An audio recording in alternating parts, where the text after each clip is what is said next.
Hey everyone, and welcome to the second game of Extra Life D4's game where I, Devin, And I, Dustin, co-DM a 5th edition game of Dungeons and Dragons.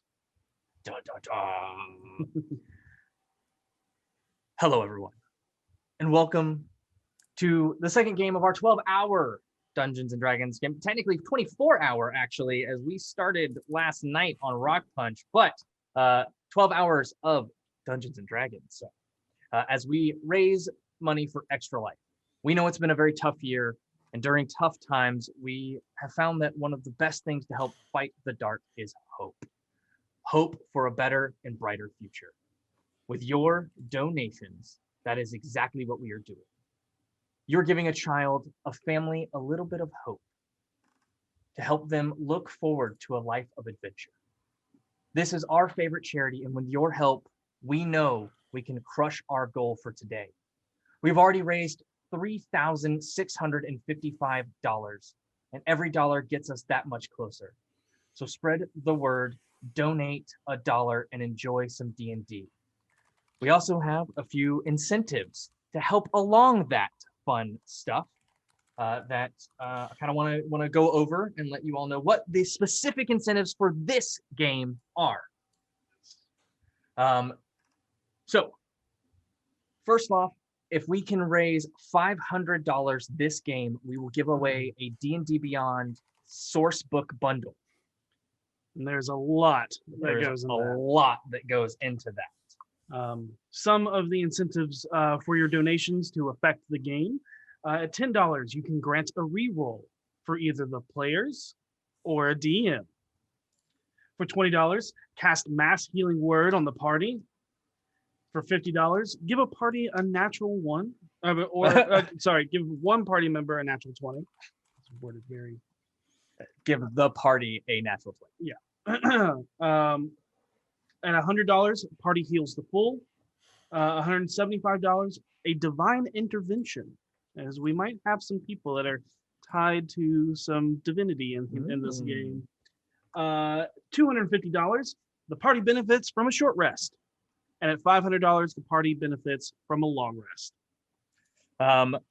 If one of those options, which I believe is just the first one, has a specific thing to do, make sure you put that in the notes/message section of your donation, so that way we can easily see it when it comes in. And despite my flub, if you want to spend $50 to give them a natural one, I'm not going to argue. I mean, that's no. Why would you do that? No. It's for the kids, y'all. The audacity. But without further ado, let us immerse ourselves into the Chronicles of D4.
Hey everybody, we're here to raise some money for kids, but also give a little insight into what Venlee has been doing since she's left the BFGs. The day starts bright and early with a red eastern rising sun. Its ominous color fades away quickly to the glowing warm yellow that washes the lands in the bright summer light. For the superstitious, though, it would bring whispers and concern of a dark omen of blood being spilled recently or in the coming day. But for you all, it means nothing more than the call to a new day that rouses you from your slumber throughout the realms of Faerun. For you, Brunschlager, you find yourself on the shores within the young and recently liberated country of Symbia, a vast departure from your old life as a warlord leading soldiers to glory. You find yourself surrounded by the wealth and prosperity of those governed by merchants. You recently found yourself here at the mercy of fate, finding serenity, solitude, and solace in the embrace of an old temple where you may have found a new purpose. Looking further into the symbol you now brandish upon your shield, you research, and you are pulled south where you find yourself in the city of Serloon, looking to book passage on a ship into the lands of Chondath. Historians told you about the lands of Jomdath, the origin and homelands to those with abilities similar to yours. The kingdom of the Siocracy Blade Lords, and the one they worshipped. While you are on the docks, booking passage with a few sailing merchants looking to sell their wares across the sea of falling stars, you feel something stab into your mind like a hot knife. You've never felt your abilities flare up so vividly and violently, yet so muddied as if trying to hear the directions from the person above the water you are currently drowning in. You don't know what or why, but you can feel it emanating from a few miles south, lost in the emptiness of the sea's horizon. In your pain and surge of power, it is as if a thunderous explosion radiates off of you as it crates, shipping manifest papers, produce, and more fly wildly in every direction out and away from you. Kuzima. It has been almost 10 days since you met the last people you could call friends. A strange new feeling as you have always been more of a loner settled in your path, singularly guided by the light of the flame and the message and visions it brings. The last message you saw was in the fire. Your fire. The first time you felt the full gift of the Fire Lord flow through you as you helped destroy the tyrannical lair of the Xanathar. Since then, you've traveled east, almost making a deal with a captain to ride the sails of a Harlurian skyship known as the Revengeer. The Revengeneer, captained by a woman that hid behind a gold form-fitting half-mask with golden bejeweled chains that draped over her mouth and chin. You never saw her eyes as the mask had no eye holes, and you suspected her to be blind. But the way her dreads moved always made you heed with caution when around her. But it wasn't long until you found yourself in the dark stone-filled Gothic merchant city of Serloon. Despite its bleak architecture, you are greeted by a melting pot of races, genders, cultures, all coming together to sell wares and blend ideas. Ever since you set out on this path, you have felt the warmth inside you burn brighter every day with its instinctual gut feeling of being on the right path. You've tried every day to produce the flame you once felt in the pits of Undermountain before escaping out through Skullport, but it has come to no avail.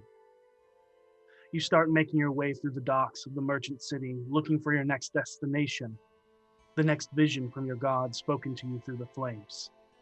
A pile of crates rush past you, crashing and breaking against a nearby post, seemingly originating from a man fully clad in armor as to sheath all visible skin. Crowds of people scatter either in fear or awe, rushing towards the edges of the docks.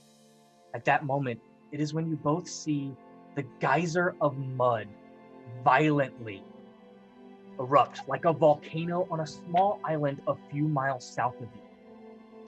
You both feel the pull of your respective destinies leading you to this fount of spewing mud that reaches up towards the heavens in its quick, short bursts, like a spurting artery deeply wounding and slashed into the earth itself. Patty, you have found yourself recently scribing into the books of the dead at the parish of Lionsbane, an endless dutiful task to the seneschal and servant of Kellamvor. However, you find the most joy in cleansing the old-aged, mildew-covered headstones of the long-departed, so that their names will not be forgotten in the morning sun of the city of the dead. It is in your duties that you noticed a young, fair-skinned elven woman that began scribing names into the books alongside you. You have not talked much, as she seems fairly standoffish, but is too devoted in her work to jurgle. You two have talked a few times and learned each other's names as she has sought guidance from time to time in her beginning journey as a devout priest and scrivener of doom. It is early morning at the breath of morning's light that whisks away the dew gathered upon the grave markers that you are cleaning with Doom Guider Conrad, head priest of Kellamvor, beckons you and your attention in an urgent matter. The older, gaunt, bearded man informs you of a great death that has fallen on Toril, a death that should not have occurred, and has tasked you to retrieve the names so it may be reported. He urges you to take company to assist you.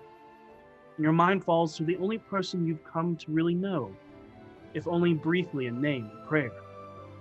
You remember of time when you first started on this path in his service, and see it as a grand opportunity to teach someone else walking down the same path.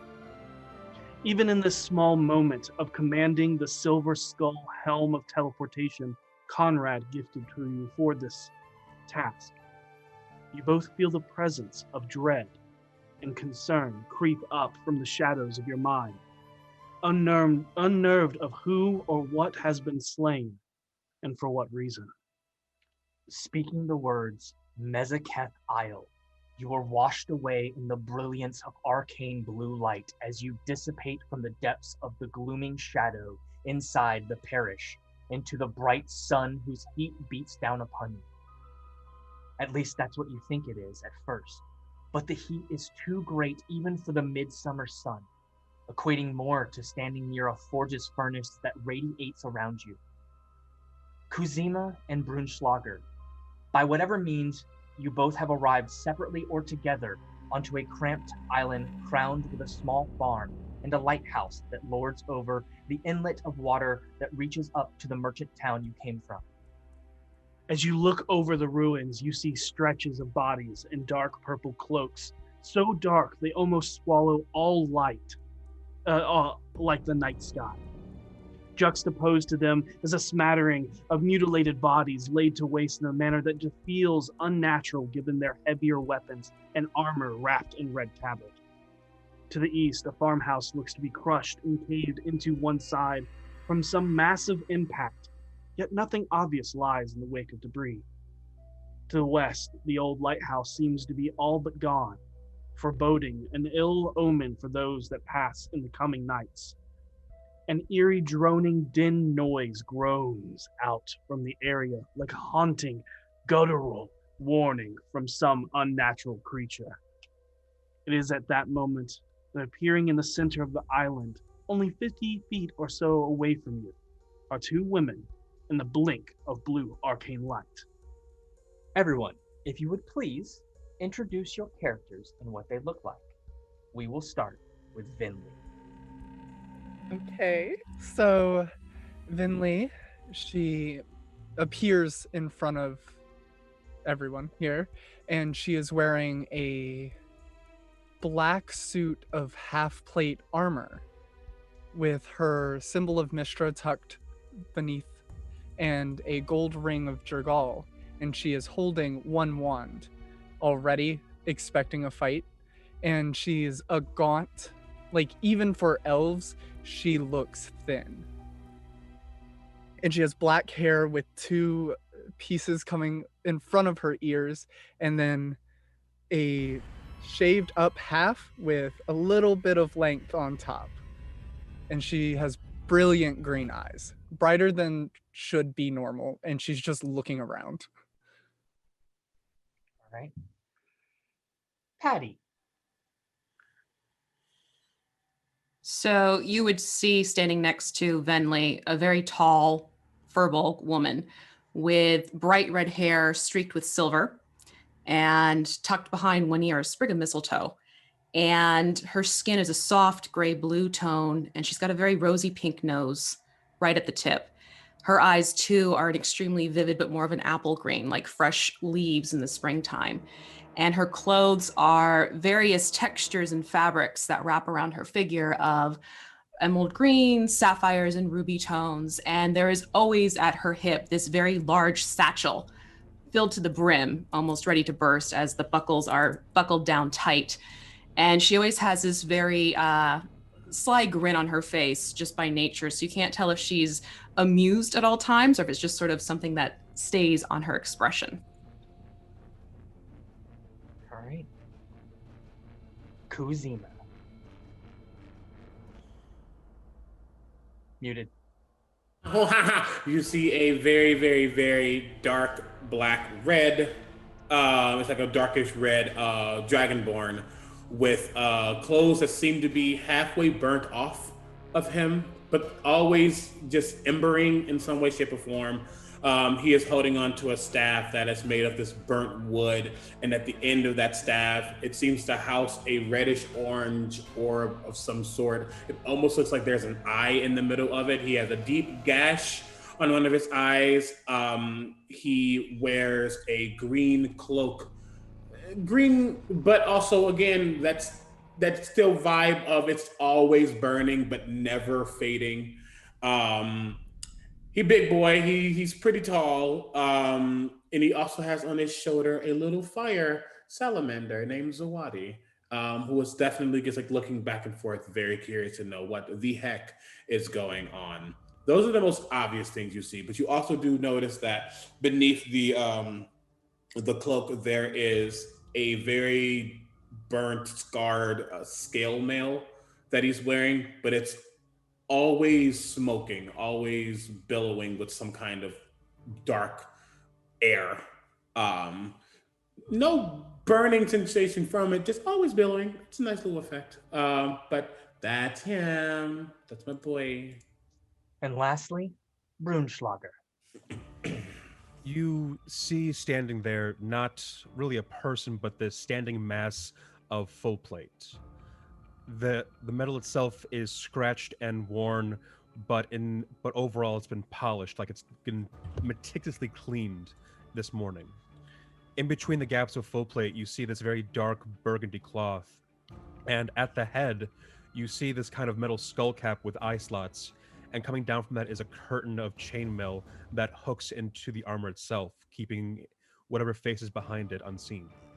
You see this wooden backpack attached to him, wrapped up in rope and chain. At the very top, you see clasped to it this very delicate-looking black lacquer alms box.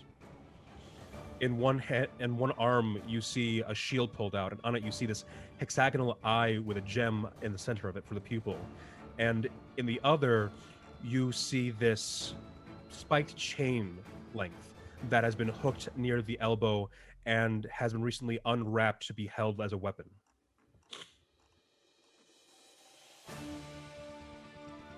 Amazing. And I will go ahead and let everyone know that we do not currently have art for Blunschlager, but we should within the week or next week or two. So be on the lookout on our D4 social media and our Discord, as that art will 100% be done soon and posted by our incredible artist, McQuito, Marquis Chansey, who is incredible. They do all of our character art, and they are phenomenal. And if you ever guest on this show, we always like to torch you and bring you back.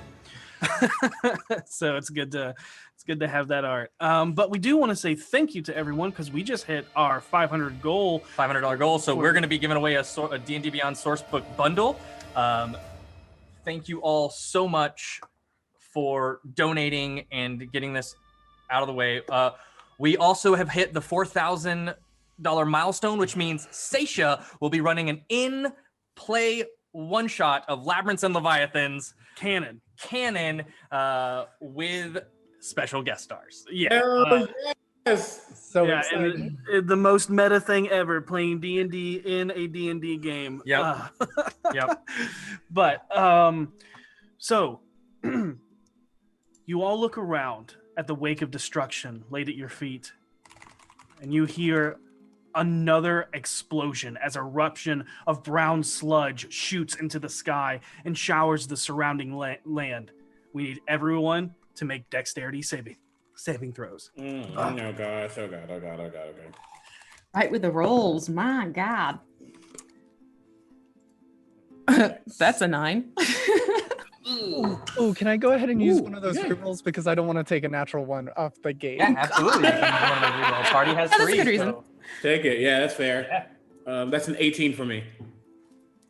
21 for me. And Let's go. I should go ahead and mention that there are 2 other people standing next to Venlee that at first you didn't really pay attention to as they were wearing masks. And one has a heart under one eye and one has a tear under the other. And as they turn, you notice that they have 2 motes of blue energy coming out of them. And they just appear to be completely silent. Mm.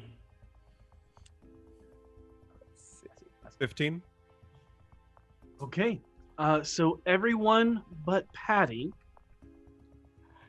You all Yeah. duck out of the way as thick droplets of scalding hot mud, of flesh-searing mud, rains down across the island. Patty, you take 22 points of fire damage. Question.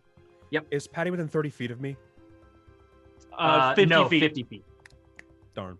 Yep. Sorry. Darn. Yep. Venlee and Brunschlager, you take 11 fire damage. Kuzima, you take 5 fire damage. Ow. So you all appear upon this island, gathered around, seeing the wake of destruction, and then this eruption happens. What do you guys do? I get pelted in the face a little bit. It's like a little flicker of mudness on my face. I get through that. Well, that is already fun. Venlee whips her head around hearing that voice. And she's like, Kuzima? Please don't tell me the BF things are here with you. No, they're not. It's me and my new friend Patty. Well, that's good. I don't want to hear that herald 1 second right now. How are you all? What? Oh, this is interesting. Hi. He'll go up to her and actually give her a hug.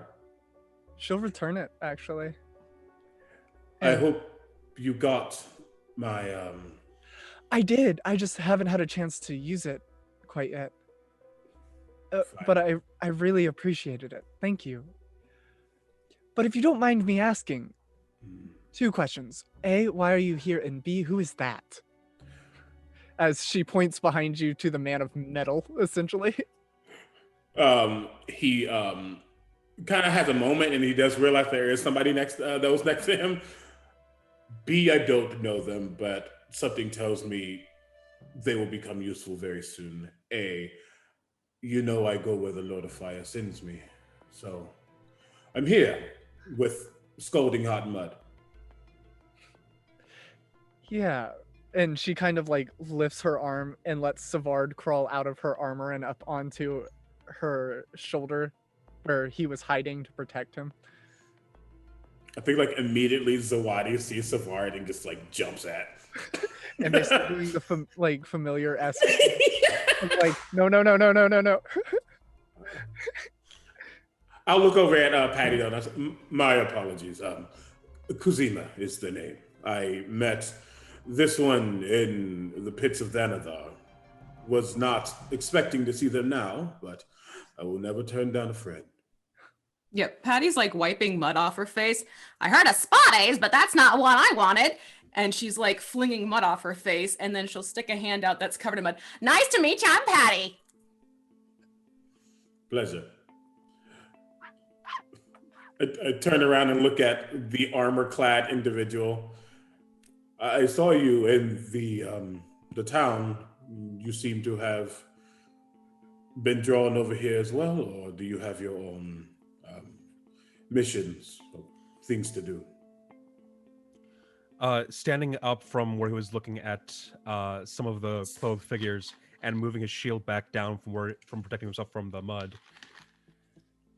Something reached into my mind and hurt me. That hasn't happened before like this. I'm here to figure out what hurt me and kill it. It's a pleasure to meet you. Venlee, as Brunschlager lowers the shield, the symbol on the face of it is familiar. Does it have an eye motif, perhaps? It does. With a hexagonal design around it.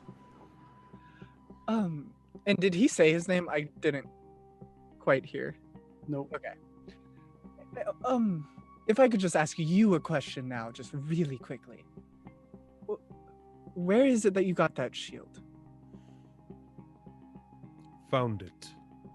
Why? No reason in particular, it just has a beautiful motif on it. I was very curious. Oh, yes, it would. It's a shield of my lord. He thanks you for the compliment.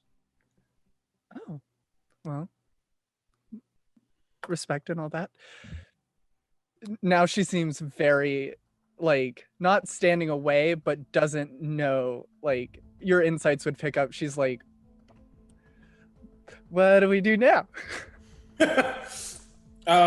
While they're having a moment, Kuzima does look at the bodies on the ground and everything. Can he kind of figure out, is this just happened? Have these bodies been sitting there for a week, or what is the layout of the land and why it's like this? Unsure of the timing of recurrence, as you all kind of take note of the only two structures that could possibly shelter you from the raining, boiling mud. But looking over them, this looks fairly recent. Yep. Within from the time you saw that eruption, to the time you came here. Yeah, you had to either row or sail a couple of hours to make it, because it was a few miles out. Gotcha. Yeah. Yep. And as you all kind of searching for the origin of this fountain, you look to the northeast and you only see a sea of bodies lining the path that is swallowed by the tree line. The smell of smoke begins to fill the air as you see steam and vapors of burning bark begin to seep from the small forest on the island. As you look at the line of bodies, it is about this time that everyone's passive notices the mark of the black void nebula-filled third eye on the foreheads of those cloaked in the deep, drowning purple. The abnormality that echoes across them all is accompanied by the visage of a hexagonal pattern tattooed on their skin that looks eerily similar to the symbol emblazoned on the shield of the hobgoblin that stands among you. Hobgoblin? Who? I'm no expert here, but I'm playing connect the dots. That looks like that. You notice that the others clad in armor bear no such mark, but share similarities amongst themselves, like a garrison of soldiers. Have I ever seen this mark before? I don't know what this is. Omega doesn't know what this is, but I'm wondering if Kazima is putting anything together. You have not. There is only one other in your group that has seen this mark and has made it known. Yes. I will also say that though Brunschlager is a hobgoblin, there is no visible to his skin. He just looks like a very large human or humanoid shape. Sure. You actually cannot tell what his race is from his full plate. Every bit is covered with either cloth, armor, and even the helmet that covers, and then the chainmail that drapes down. Kind of almost very similar to the captain of the airship that you took, Kuzima. That same style of that curtain, chained curtain that falls in front of the face. I choose to believe he's a small Goliath. Can I go and inspect some of the armored forces? Of course, you can make some investigation rolls. Okay. And while he does that, I'm gonna walk over. Venlee's going to walk over to Patty and be like, "How are we supposed to record the names of these people?" Kiddo, I was wondering the same thing. This is going to take us quite a while if we go through pockets and write everything down. And that's assuming that they have any identification on them. Honestly, they all look like cultists. Or, I don't want to assume. Well, we never judge right ahead. Right. They could be fighting off something and all inexplicably got shot in the face with mud. That's certainly not a way to start your day or end it. I would agree. DMs, 18 investigation. You said 18? 18. Okay. Looking over all of the bodies, just because they are literally mingled amongst them. Moving the robed ones to get to the armored ones. Yep. There's probably, I'd say, close to almost 50 bodies here interlaced in this pile. The bodies clad in dark robes seem to have nothing on them beyond simple weapons and the symbol adorned upon their forehead. And the others look to have a mark of a black handprint somewhere, either etched into their skin with ink or stained against their tabard or weaponry. Some seem to have their right hand dipped in and stained by black tar. The wounds of those with the eye seem to be reminiscent of the weapons in the opposer's hands, but the bodies of soldiers look as if they were tossed around by extreme force of strength or some powerful wave of magic, causing many of them to die from impact against nearby structures and the forest trees themselves. In the wake of the dead, you see almost a wall of those clad in dark purple with the eyes that border the now smoking line of trees as they face away from what lies deeper within.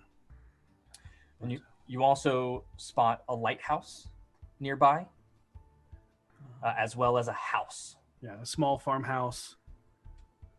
And, yeah. How far away is the farmhouse? Not that far. I'd say. Pull up my map. Maps. Mapping. I mean, honestly, roughly 20, 30 feet from where you are. It's furthest away from the wood line. It's closer to, probably, a little bit further than that. About 120 feet away. Gotta look at your. There's a small barn that has been completely caved in that is right next to the tree line. Okay. Can I grab one of the armored bodies and use it as like a body shield as I walk towards the farmhouse? Sure, go ahead. You can easily do this, but you'll be moving at half speed. Fine by me. As people are doing their own things and Patty and Venlee are talking, Zawadi kind of floats over to my finger and I hold him in front of me and I say, "Now why would the Lord of Fire draw us here? Assist me, please." And as I say that, Zawadi begins to float around me as there's a aura of heat wave starting to come off of me as I'm ritual casting Detect Magic to see if I can figure out what's happening here. Okay. So that's gonna take 10 minutes. Got it. 11 technically. No, 10 minutes and 5 seconds. 6 seconds. While Brunschlager's heading to the house, Patty and Venlee, are you just looking over bodies? Are y'all doing anything specific? Patty would quickly do cure wounds on herself and then start trying to look through and see if there's any information from the bodies to register or log them down. Okay. Well, before you cast that, why don't everybody go ahead and heal 7? Oh, okay. That's literally all I needed. As mass healing word has been cast on the party. Ooh. Back up to That triple is lovely. digits. I feel that essence and I go, tastes like druid. Tastes like small druid. Has a woody flavor, I hear. As As a pint almost, of a druid. almost both Kuzima, you feel the warmth of fire. Brunschlager, you feel the psychic energy envelop you, and Venlee and Patty, you feel that presence of the scribe of death with you as you continue to move through this field of bodies. That never gets old.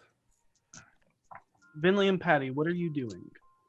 As you see Kuzima casting a ritual and Brunschlager, this man clad in armor, seem to walk away towards a house that has a caved-in part.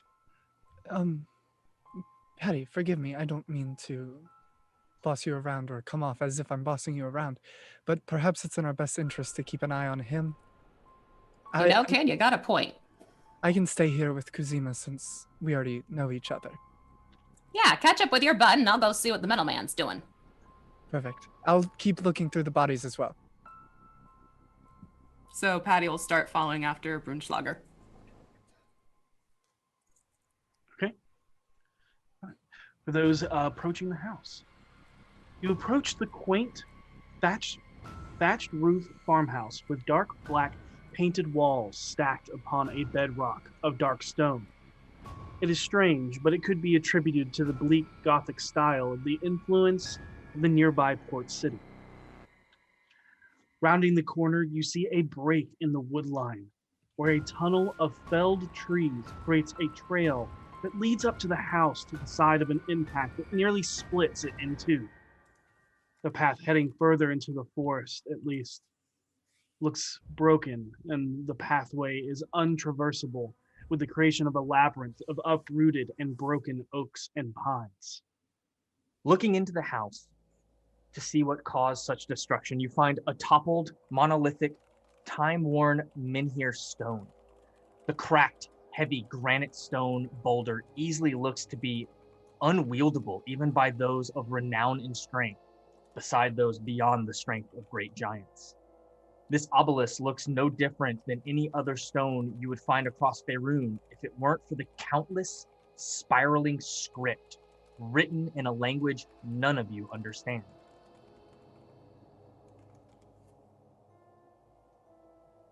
Okay. Okay. How big is it? The farmhouse, The obelisk, the stone. the stone, it is pretty massive, 15 to 20 feet in height. and at least 6 to 8 in width. That tapers. And it's fallen directly into the house itself. It has, and as you kind of get closer, you notice that crushed under the stone, you see a middle-aged man with salt and pepper, long, wavy, swept-back hair. Not a mess slopped across the ground where a heavy pool of crimson stains the ground around him. His unmoving, glossy eyes stare through you in a 1,000-yard stare of death, but even still, they tell a story that he has seen years beyond his age. Would this stone count as a large object? No, it would be considered huge. Dang. I'm gonna go over to the body, dropping the body that I already have. All right. Yeah, Patty follows. I'm gonna see if I can get to any of his belongings. See what he what he held. You see his lower half looks to be crushed, but his head is slammed up against broken stone in here as there's a pool of blood. Go ahead and make an investigation check to see what he has on. Oh, nat 20.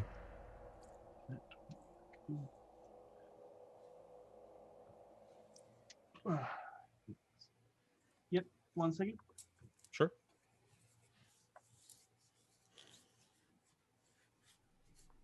Oh, yeah, got it. You find the first thing you find that stands out is around his neck is a simple necklace that is just a black disc with a slightly, And if you didn't have the ability granted to you by your shield, you probably wouldn't notice the fine, slightly lighter Black border border that is of around. this disc, and it almost looks to be made of like obsidian.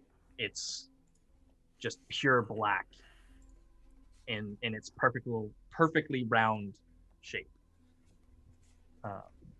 Gotcha. I'm gonna rip the necklace off of this man, and hold it out to Patty. Do you know what this is? Well, I mean, it's a disc on a chain that you ripped off a dead body. You can make me a religion check, Patty. You want to know more? Please. Hand it over. I hand it over to her. As I let it go, I ball up my fist and do my best to just destroy what remains of this body. Okay, you're just like smashing it? Yeah. Okay. It gives way, and there's just nothing but this like unceremonious thud of flesh against flesh as he just again and again and again as your fist becomes more wet, and then starts to slam into more solid substance as you're breaking through the bone and then further into stone as it's pressing up against you. But you definitely know that this man is no more. Good. And Patty, your religion roll. Got a 14, and Patty seeing that be like, you do know he's dead already, right? Do you know how hard it is to find other believers of my Well, it Lord? depends on what you're trying to sell him.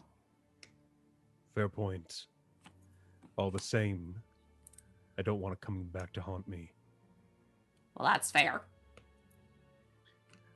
You don't know much beyond this, but you definitely recognize this as the symbol of the mistress of the night, the Lady of Loss, the night singer Shar.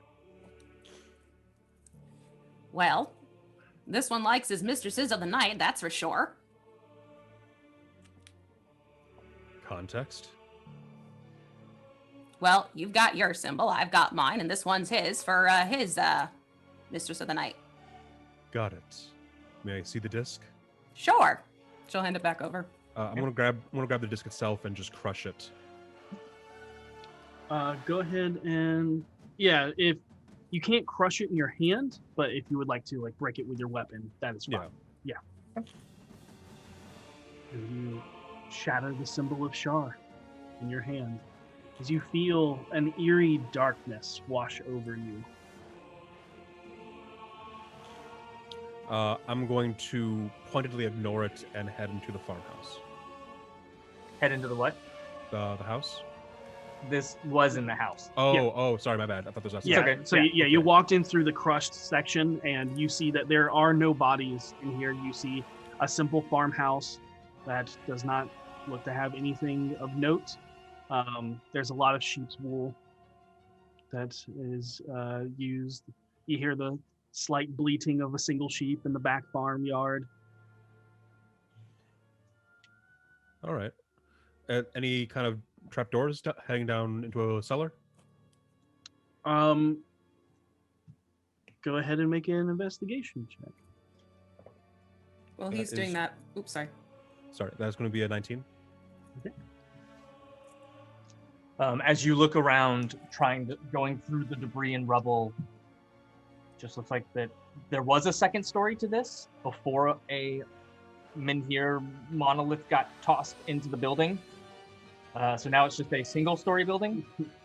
But as for any secret areas or locations for this particular building, it does not seem so. But with that, you said you were doing something, Patty? Yeah, Patty's going to check and see if she can find any identification on the pulp of the body that is left. Searching over the body, I will let you know that you do not find any identification of this creature. And as you all are doing that, we're going to switch back over to Kuzima and Venlee. While he's casting his ritual, Venlee is just ducking between each body, looking for any identifications, like any marks or anything that could lead to her finding out their name. And she is using Chuckles and Dumbo to also start looking through the bodies. I've given them the command to bring me anything that you find on them. So I can imagine they bring me a rope occasionally of the belt, and I'm like, no. Anything other than what they're wearing. You get a smattering of martial weapons and simple weapons. yeah, mostly maces and daggers. Okay. Maces and daggers. A whole lot of maces and daggers. That You sounds find like a tabletop game. Maces and daggers. Yep. you find a couple of provisions, rations, some hemp rope, things like that. But nothing really that stands out. And as you're looking over the bodies and everything like that, neither side of whatever this war was has identification either in name tag or otherwise. That's disappointing. How are things going on your front?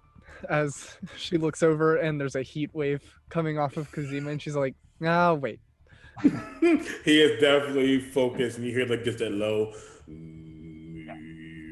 yeah, just like focus on that, and then whenever that goes off. You She say makes a easily. mental note of how clean his casting is. And as they are finishing up their searches in the house, your detect magic goes off, and within 30 feet, there does not seem to be any, but we'll let you know if there is anything that you come across within the next 10 minutes. That's good. Yeah, I would. I mean, if there's nothing immediately around me, once I open my eyes, I will say that you do get a lingering enchantment aura. Is it in any certain direction, or just kind of gets around? Just around. It's just kind of in this, and it's not stronger in any particular area. It's just kind of almost like a lot of enchantment has been used in this area recently. Gotcha. I also say that there's the faint reminiscence of the teleportation left behind. Yep. And there is a powerful magic heaviness that weighs in the air, but nothing that you can see, but you can feel it now that you have detect magic up. Makes sense. He simply stops, and his eyes are still glowing for a moment as he's concentrating on the spell. Looks over at Venlee and says, "It doesn't appear that anything arcane or magical has been used thus far, at least not now. Let me scout around, and for the next 10 minutes, I'm just going to just walk to kind of the outskirts of what it was, just to see if there's any pool. There might not be, but just to make sure that there's nothing still around. But Okay. that is, and while I do that, I say, you have new friends, I see. As you're walking around, there are 2 locations that are easily available to you that you get 2 points. As you walk back towards the house and see the ironclad man and the Furbolg looking over, turning, leaving no stone unturned. There seems to be powerful magic emanating from the menhir itself. And as you continue walking, there seems to be powerful magic that is fading, if not almost gone, from the lighthouse.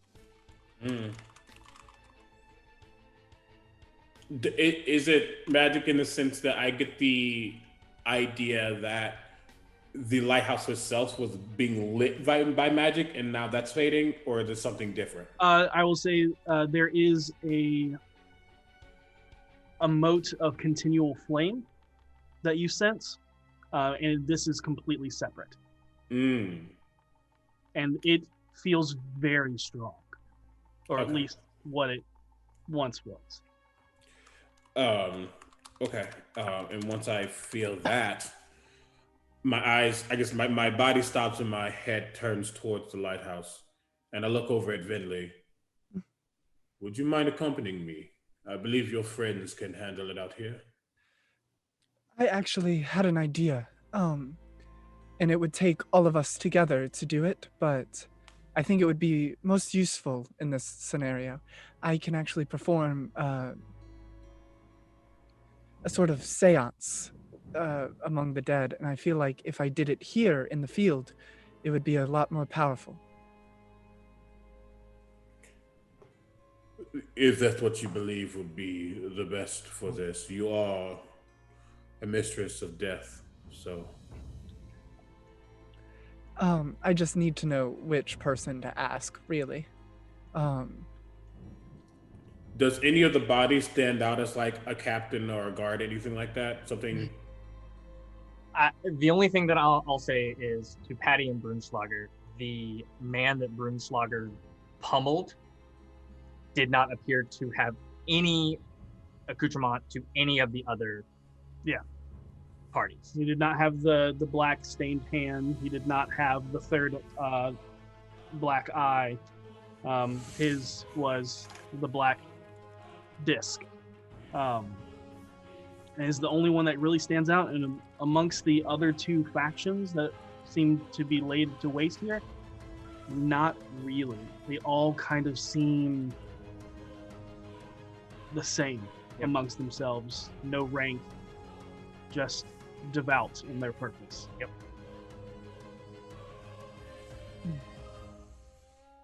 Then perhaps I should wait until we find someone significant to talk to. It is a ritual, so I wouldn't waste any of my energy, so to speak. If there's nothing around here that I don't know actually. My forte isn't the dead. Gotcha. I would, I guess, yell towards the farmhouse. Oh, kind of walked by and know they're in there. Okay. Is there anything in there, or are you enjoying a vacation? This is an odd vacation, considering there's a man who's been pummeled to death by death, or rather, he was dead already, but nothing in here to see, folks. As you see this giant menhir obelisk stone that has these etchings of some script that you do not understand. Just a large stone, if it's of any interest. Does the script look familiar in any way to me? Like something I've seen before but haven't understood? It does not. Okay. The closest Brunschlager, you have seen this script written in the temple, but you do not understand it. Odd. Can I... So it's much too large for any person to physically move? Yeah. Can I make the mental leap of guessing that a bunch of people move this with their collective minds? You can make any leap that you Fair. want. Yep, I can neither confirm nor deny. That's fair. There was a black disc, by the way. This one got a little overeager, too. Black Disc of what? Mistress of the Night. Do I know who that is? Make a religion check. I would also like to make that check. Yep. Okay. That is a 22 for me. That is a 18 for me. See? You both know it is Shar, the antithesis to Saloon, or Salune. One of the first two born from Ea. And you know that she is also the antithesis to Mistra, as she has created the Shadow Leaf and is known to rule over darkness, dungeons, forgetfulness, loss, night, secrets, and the Underdark. And where is this black disc now? In many pieces on the floor. Oh, perfect. And Yeah. exactly where it needs to be. Agreed. Kuzima, I will say, with you being a little bit more sensitive to heat, not in a detrimental way, but just being more aware of it, you feel that the bottom of this monolith is slightly warmer than the rest of the cold stone. I will Not- head over. Good. I was gonna say and it is magical in nature, but the heat itself is not what is magical. Valid. Just for my sake, what school of magic is around this monolith? Obelisk, whatever it is. Abjuration. Protection. I will look down. Why is it hotter? Did it seem like it was?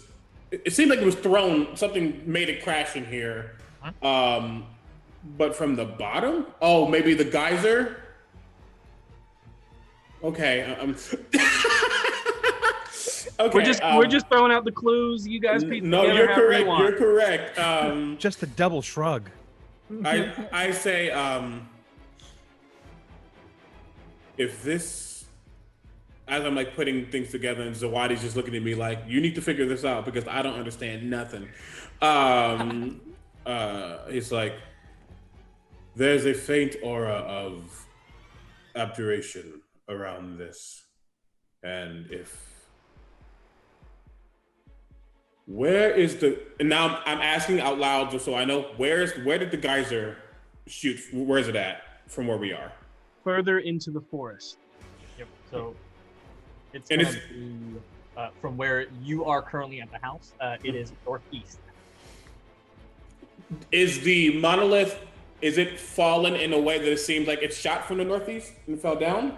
If you look past the crater that is in the house, you will see a line of trees that have been broken and felled over that is creating this labyrinth that seems untraversable, but there is forest to either side that is traversable. Just basically what I'm saying is this unnatural path seems to be made of extreme force. Gotcha. I say, I do not believe we're going to find out any more here. I believe we need to head towards the geyser. Potentially this was a seal of some sort, and now it's been quite literally uprooted. This island could have belonged to the people with the symbol on their head, and that was what they were using to obscure their presence, perhaps? Perhaps. A pretty literal message to send, but sending it into a home, but it's the only thing I can think of. I guess I believe we'll find more information there than around as a certain ethereal force likes to say, a smattering of bodies around. However, there was still, I felt something towards the lighthouse. I do believe we need to go towards the geyser, but that is something I want to check out before we head that way. I do want to say, bringing it up again, I can perform a seance, and this man seems to be unrelated to, well, not unrelated because he died, but he may know more and may not be so heated from battle. He may be a little more talkative, so to speak. We may want to cover his body first, though. What's left of it? Exactly. Would you want to talk if you look like pudding?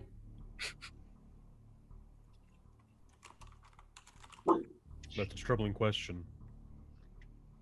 Well, you put him there. I didn't say I didn't. I'm saying that's a troubling question. Now you see it's troubling? Maybe. If we have the ability to speak with the dead, whatever form they are in, I'm sure they would cooperate. Sometimes they do. Sometimes they have minds of their own. Especially with what I'm about to do. It'll be rather dangerous, but I believe we'll get very, very valuable information about the battle and what is to come. But I will tell you, I won't be able to do much in the state I will be in, so Patty, Kazima, and Metal Man, you're going to have to take the lead on questioning me. I'm going to let him possess me, is what I'm trying to say. Understood. Okay. That is new. Did not see you do this before. It's new. I learned it a couple days ago, so I'm hoping. I've seen it done a few times, twice actually. So I'm hoping it'll it'll go as easy as it did when my mentor who taught me the spell did. You were saying something, Paladin? Yeah. May I ask the first question? Of course. Thank you. Just try not to anger him. Or let him know that you were the one that did that to him. He may get very, very volatile. And I would not like that spirit in my body volatile. I'm gonna put the shield over the hand that punched. Kozima's like staring at metal person, like, why did you punch a dead body? I'm not gonna ask, I don't do death. While he's doing that, Patty's gonna open up her bag and you can hear like all this clanking and cluttering and stuff, and she pulls out this blue scarf and puts it over the body as just sort of a haphazard way to cover up whatever is left. And while they are doing that, Venlee is going to gather up the pieces of the Shar amulet. Not,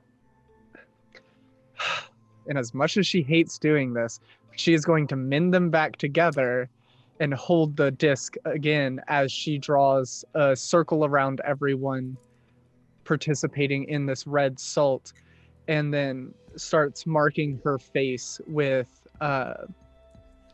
these like thick, viscous like gel that's red, and it has herbs in it, and she draws a design on it, and it's arcane runes, and it's mainly focused around her mouth and her eyes. And she places a black candle in the center, and she holds out her hands waiting for everyone to join after they are done with their respective activities. How many questions do we have there, kiddo? As long as I can hold it, or 10 minutes. I'm gonna flip the shield around so the eye isn't facing forward. I don't understand this, but I do things that many others don't understand as well. I will grasp your hand. I might squeeze it a little bit. I got you, buddy. Yeah. Patty will take the other one. I'll take Patty and Kazima's hand. And Wait, is that the hand that has the blood on it? Who is to my right? Let it be Patty, because she will take like a piece of her like coat and just rub the hand off. Nope, not quite. Well, yeah, that's good, because what I would have done is siphon some flames from some words from somewhere, from somewhere, and like literally seared the blood off of you, and it wouldn't have felt good. I'm sure it would be fine. Venlee looks to Patty and says, one of our questions should be his name. And she looks at everyone and says, are we all ready? Could you repeat that, because you blipped out on my end? Oh, sorry. One of our questions should be his name. Name, thank you. Okay.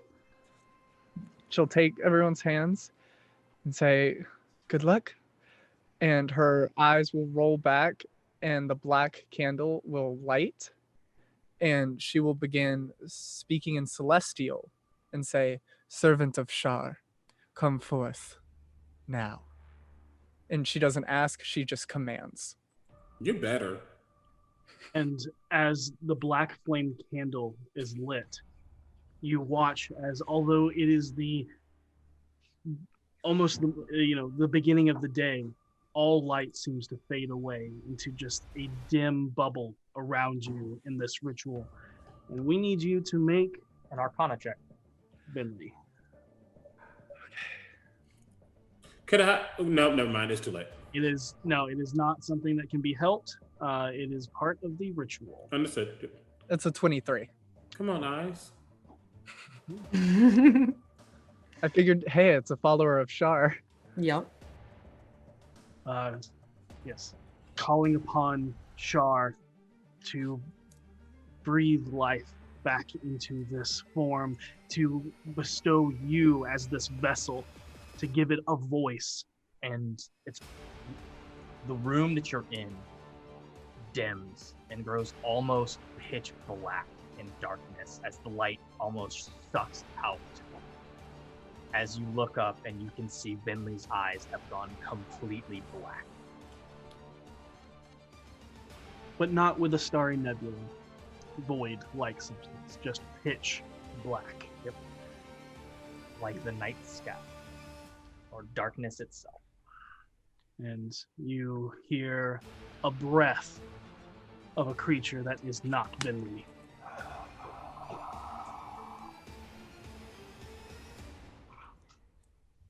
Well, hi there. What's your name? I'm Patty, by the way.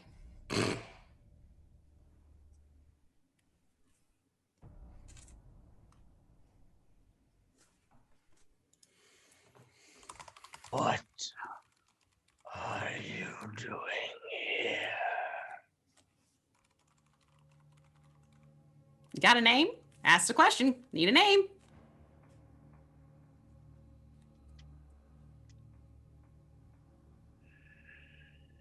First, you tell me why you are here. Well, that's what we're trying to figure out by talking with you, kind sir.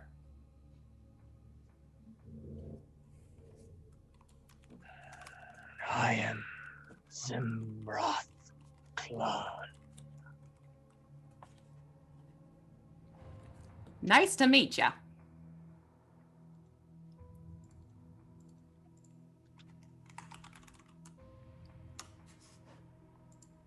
And Patty, I will let you know, since you have the other version of a spell similar to this, the very first thing that was jarring is that you asked a question and did not get a forced answer. And you feel that this is more akin to an interrogation than speak with dead. Right. Don't suppose you could, Well, what was going on before you found yourself in this unfortunate state?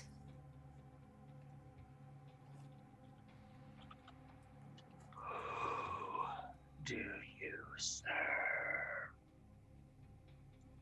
Who do I serve? This one's interesting. If this one's asking back, forewarning, get ready. I serve Jiggle.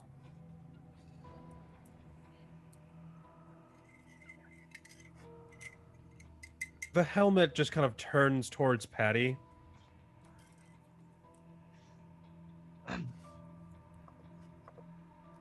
What? My buddy Jiggle, I serve him. He calls me Patty for short for Patricia. I call him Jiggle, short for Yergle. That sounds less like a short name. Make me persuasion check, Patty. Reminders, you have rerolls, and Okay. you...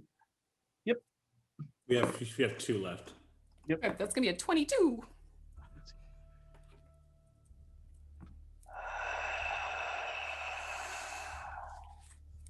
As Venlee's mouth lets out this just long sigh.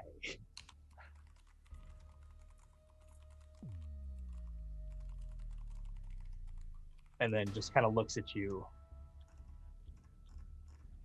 What do you want to know? At this point, Patty turns to Kazima. Got him talking. To record for your seneschal. Your name we have. Before I speak, Kuzima looks at Grunschlager, who wanted to ask a question, though he's curious to know what the question is going to be before he asks a question. Who were here first?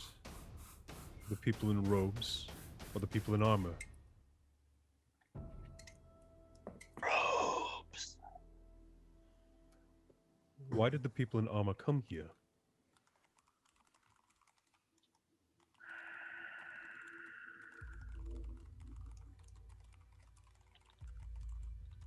To stop them. Stop them from doing what?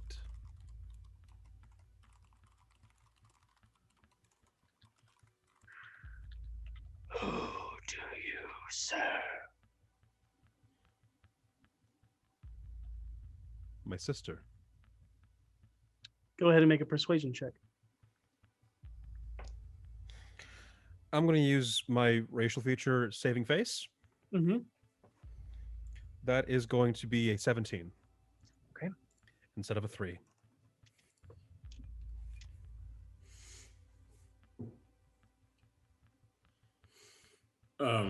Kozima watches this, still curious at how this works, but it's not his way, so he doesn't need to know. But then asks,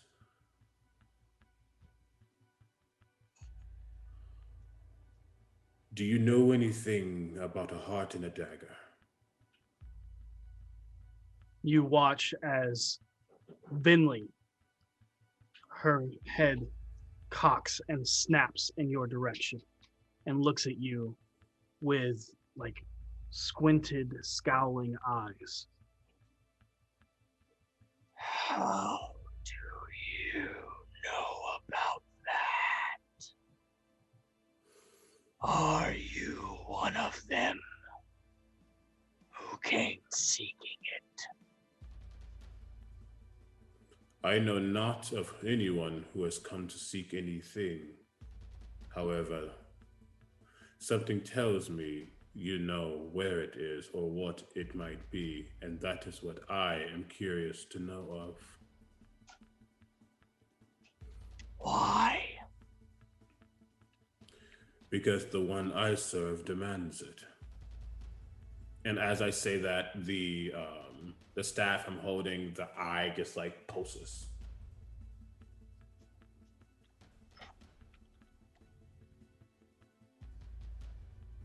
And the one I serve was to protect it.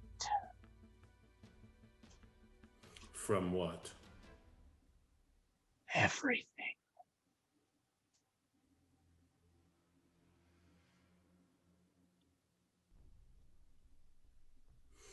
It would seem that the one I serve thinks it needs a new protector.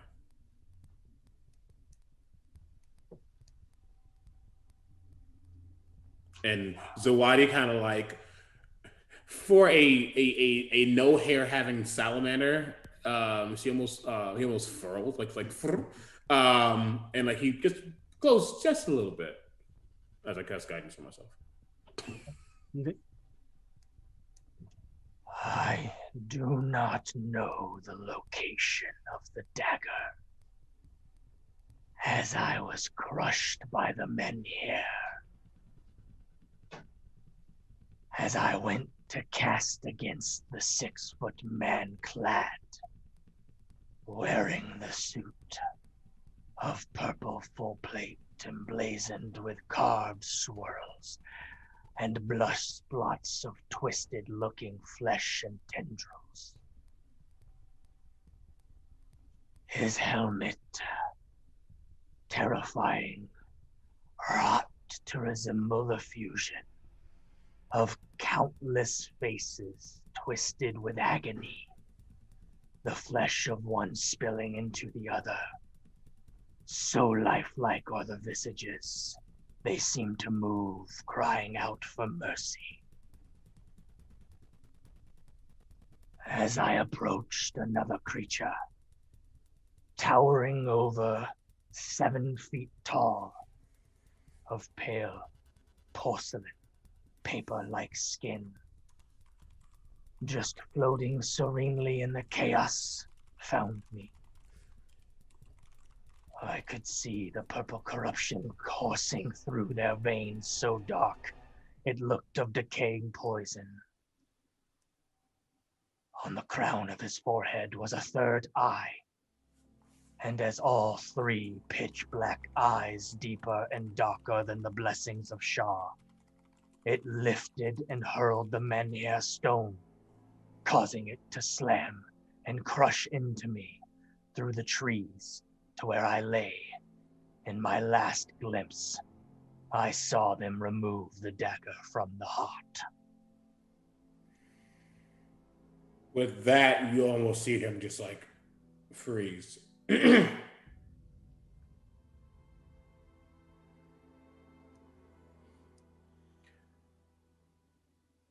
That is not good.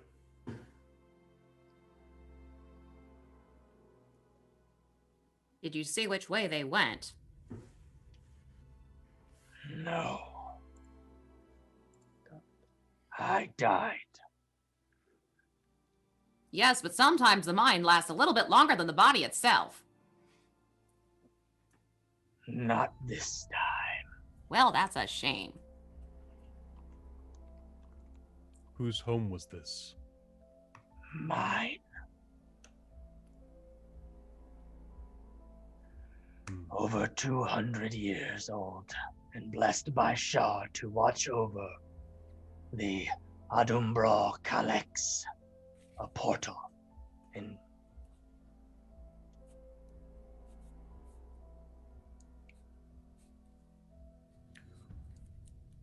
Where is this portal?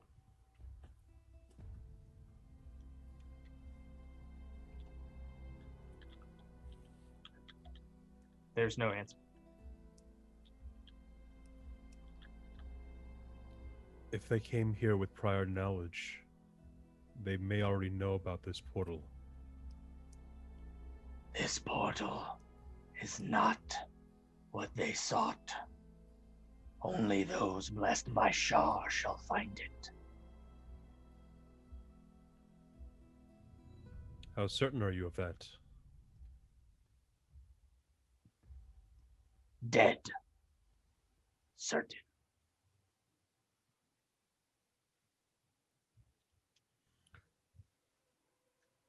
Were you certain that you would protect this dagger for longer? Until the end of my days. And so they have come. What makes you think that this portal is so well guarded? They lifted the men here with ease. Yes? And if you can find it, good luck to you and your life. And it's with that you see the essence of this possession leave Venlee's body as the light fades from the candle as it nearly burns all the way away and light returns back into this home. Oh, that felt gross. Well, I can't exactly see that being a cleansing experience. And as she's saying this, she's pulling out a very thick journal from her bag and she's writing down the name. Oh, did you get the name? Zembrath Clone. Clone, rather. Interesting. It's a name. I'm gonna head up back. And as far as it goes for me casting the spell, am I essentially in a back seat watching it, or do I have no knowledge of what happened? No, you're like a backseat watching. Yeah, you Okay. have no influence over it, but you retain the knowledge. Yep. Okay, cool. Then she will also write down the name that she heard. Okay. You head out back. You see a single sheep gnawing on some grass, avoiding some bodies that are strewn about. He'll be well fed from now on. Is it tied to anything? It's in a gated section. Gotcha. I'm just gonna open the gate and leave it open and head back to the others. Okay. Kazima is Okay. putting all the knowledge together. Omega's struggling. So they were looking for the heart and the dagger. They also were looking for a portal. The man believed they only sought the dagger. He believes the portal is still well protected. But Pardon my asking. I normally deal with tombstones, but what's with the heart and dagger? The one I serve, the one who has granted me fire I did not have, has sent me here to search for the heart. However, in the vision I was given, I was not to remove the dagger from the heart, for it would be bad. And now the dagger has been removed. Oh, no. I need to go check the lighthouse. I'm going to go to the lighthouse. If anybody Go follow. follows, it's fine. Gonna follow. I'm gonna follow too. Same. Knowing all the information we know now, I don't believe we should be alone. Valid. Yep. Purple Patty? tentacle man. Patty will And- pick up the cloth she put over the dead man's puddle. Oh, Venlee gives the Shar amulet back to the man in armor and says, "Do it again. I can't crush it by myself." I'm just gonna, as we're walking, I'm just gonna hold in one hand and just pummel it to pieces. Okay. Yep. I will say you take 1 point of damage as you like crushing this like sharp glass obsidian that breaks away eventually. You get a small nick, but it's fine.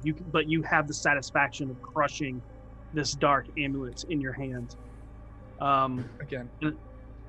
As everyone is walking across the plains of this farm, stepping over bodies that lay strewn about, I need everyone to make another dexterity saving throw as the eruption from the northeast falls upon you again. 16. 17. 21. 15. All right.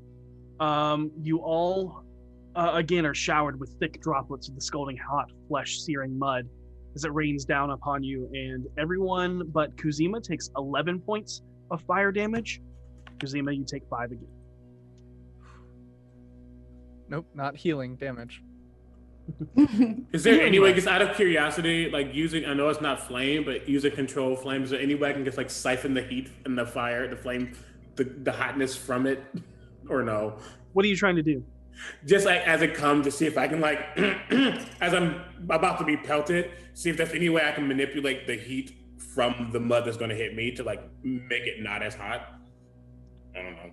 Probably can't. That's fine. Sure, you can sap the heat granted to you by the Fire Lord away from this mud as it rains down upon you. Roll a d6. 6. You will say that you actually pull the heat from everyone as everyone takes 6 less damage. Oh, praise. We'll say that that's not something that you can do all the time. Of course, no. It might be a one-time thing because that was awesome and that was cool, and we'll give it to you this time. I could say, please stop doing that. Speaking to the geyser as I'm walking. But yeah, I'll get to the lighthouse. I will say, there's something strong here, something magical, something that might aid us or give us information. All right. No, go ahead. Sorry. Best to clear out everything first before we go tromping into the forest. Very true.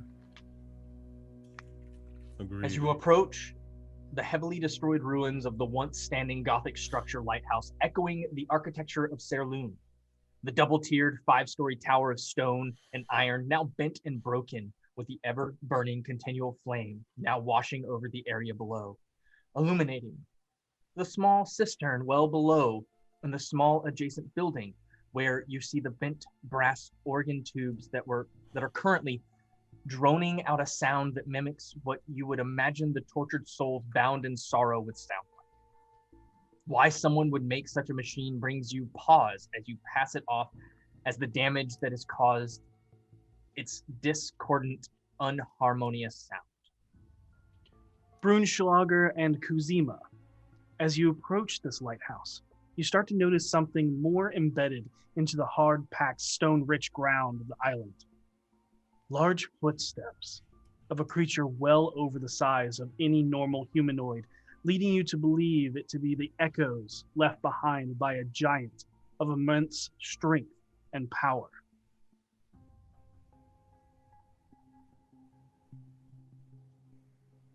I note that, but as I don't see a giant right now, I don't talk about it. That's disquieting. I point out the footprints to everybody else. Okay. And they're very faint. They're not like super deep impressions, as this is very rock-rich earth. But when they point it out, you see the footsteps of something, and it seems to be walking backwards. and further towards the lighthouse. Huh? I mean, I've been known to do odd things, but walking backwards isn't exactly efficient. So is it okay? If the lighthouse is in front of us, are the footsteps like looking towards us? Yes. Correct. Does that mean it was walking backwards, or does it mean it came from the lighthouse? Hard to tell. So I'm like, huh? Okay, that's fine. Could I roll like a survival check to see if there's any like foot drags to see? Sure, absolutely. Yeah, because if you're walking backwards, your feet don't leave the ground very high. Is it obvious you're making some kind of check right now? Oh yeah, she bends down and starts looking over the tracks. You see my hand come to your shoulder as the wadi comes to your little neck and like nuzzles you and gives you guidance. And that's a D4, right? It's a well, it's what the show we're on right now. It's a 3, so a total of a 25. Let's go. Looking over it, not only do you see drags of footsteps that help tell the story of it walking backwards, but you see the evidence of a scuffle, a struggle, something overpowering such a strong and mighty creature. I relayed that information to everyone else and I look genuinely shocked. It looks like he was forcibly grabbed backwards. You can't tell what was done to his body, you can just see the footsteps. Okay. And if anybody wants to look further into the lighthouse, you can make investigation or perception checks. I will do a perception check. Yeah, definitely looking into perception. the lighthouse. I will do investigation. With guidance. Ow, ow, Yeah, ow. perception. I hope this hot fire carries over to tonight's D4 episode. I haven't rolled below 15 except for that natural one. Let's go. right. I got a 24 and a nat 20. Okay. I'm sorry. I forgot how high my perception is. That is, with guidance, a 31? Okay.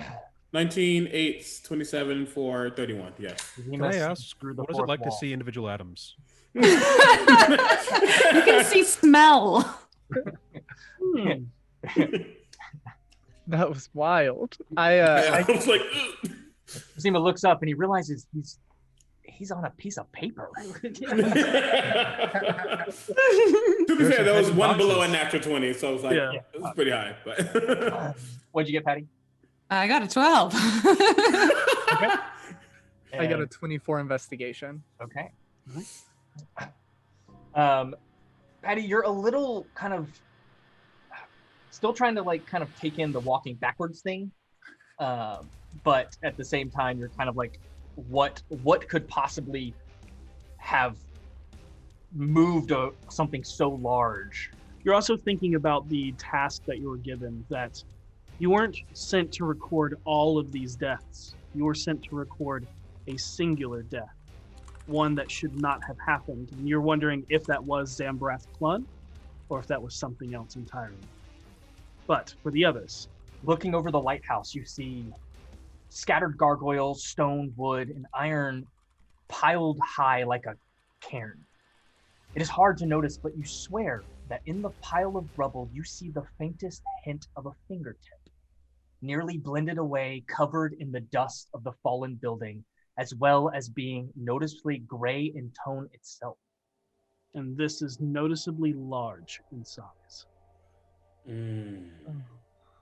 a fingertip? Not like severed or anything, but underneath the cairn of stone. And rubble. Oh. Yeah, what most would have seen as only just another rock, you see it to be too smooth and have the texture of a fingerprint. I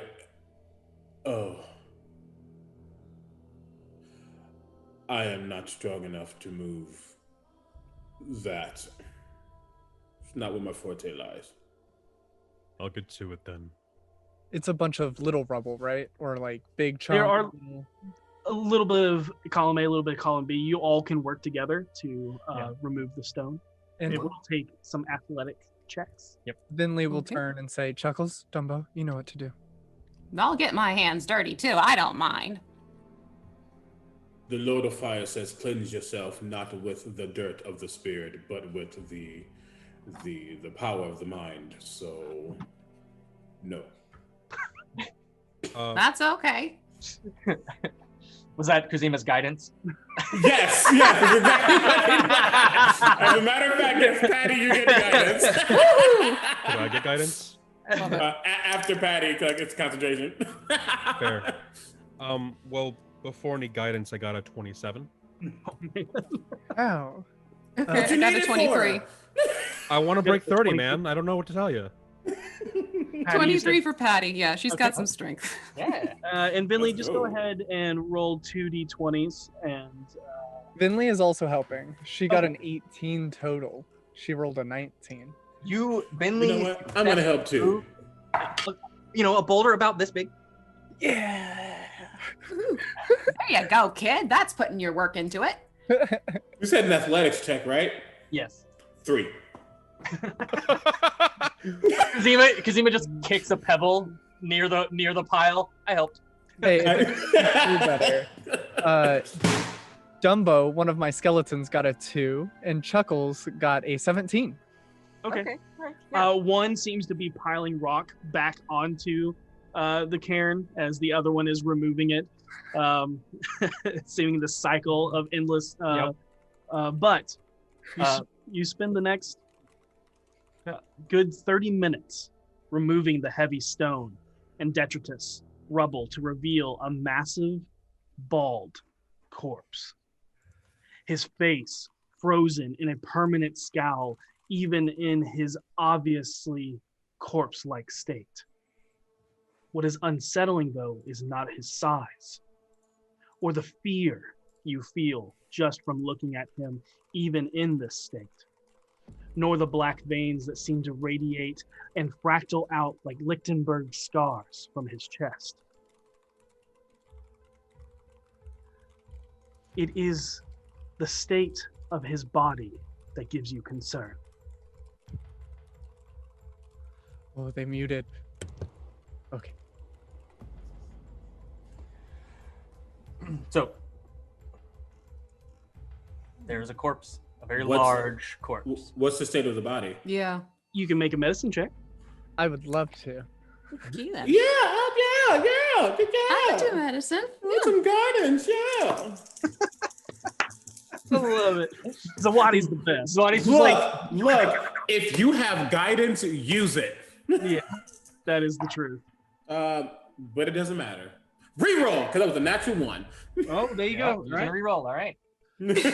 Party has 1 reroll left, so Oh. donations, let's get those in. Let's keep them coming. And we haven't even gotten to the Good one. forest yet. Yep. That's a good one.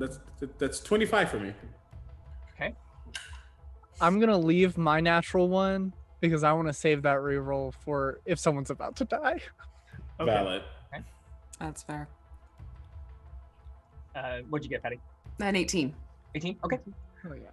Kazuma and Patty. The first thing you take note of is the seeping wound in his chest.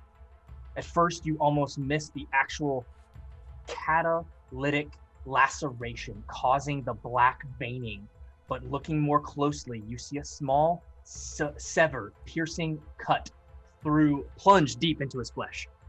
It seemed to take the form of this once massive, frightening, intimidating man bound in muscle and reduce him to a sallow, gaunt, and gray, near skeletal, almost mummified corpse. And Any of you? who is trained in it can roll religion. Okay. You already know it's coming. G to the U to the I. I'm not trained in it. Can I assist Patty in this? This is only if you're trained. Okay. Dirty 20 for me. I don't think I'm trained now that I'm looking at the sheet. Proficient, but not trained. That's That's trained. proficient. Yeah. Sorry. Oh, okay. You say trained. Sorry. All 3-5 names I'm work. going to like so many different settings and systems. If you are proficient, Proficient, darling. Okay, then that is an 18 again. Okay. All right. You two have never seen the depiction of this creature. This titan of legend, of strife and tyranny, as you stand on the desiccated husk of the Lord of the Black Hand himself, Bane. One of the three blessed by Jurgle when he relinquished his power. A small chill runs down your spine as you realize that not a chosen mortal, nor an avatar has been slain, but a true god. And you fear what could have such power and what it may mean. Patty instantly takes out her journal and writes down the name. Cosima like backs up. What's going on? I don't know. Ignorance seems to be bliss right now. Write down the name of a death that shouldn't have happened. Who is this? What is this? Bane.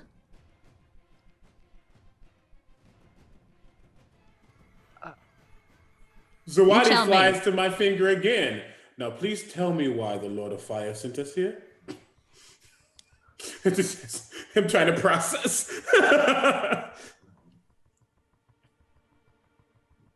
What can kill a god? Or even what once was a god? Venlee looks not pointedly, but kind of pointedly at the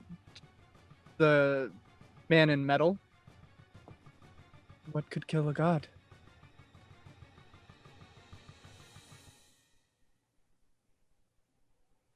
I haven't killed one yet, so I don't know. Can I roll an insight on that? Sure. I want to see whether or not he knows about what happened. Okay. Brunschlager, you can make a persuasion or deception roll. You can keep that number to yourself and only have to reveal what it is and the truth if Venlee beats that number. Okay. I got a 21. I got a 1.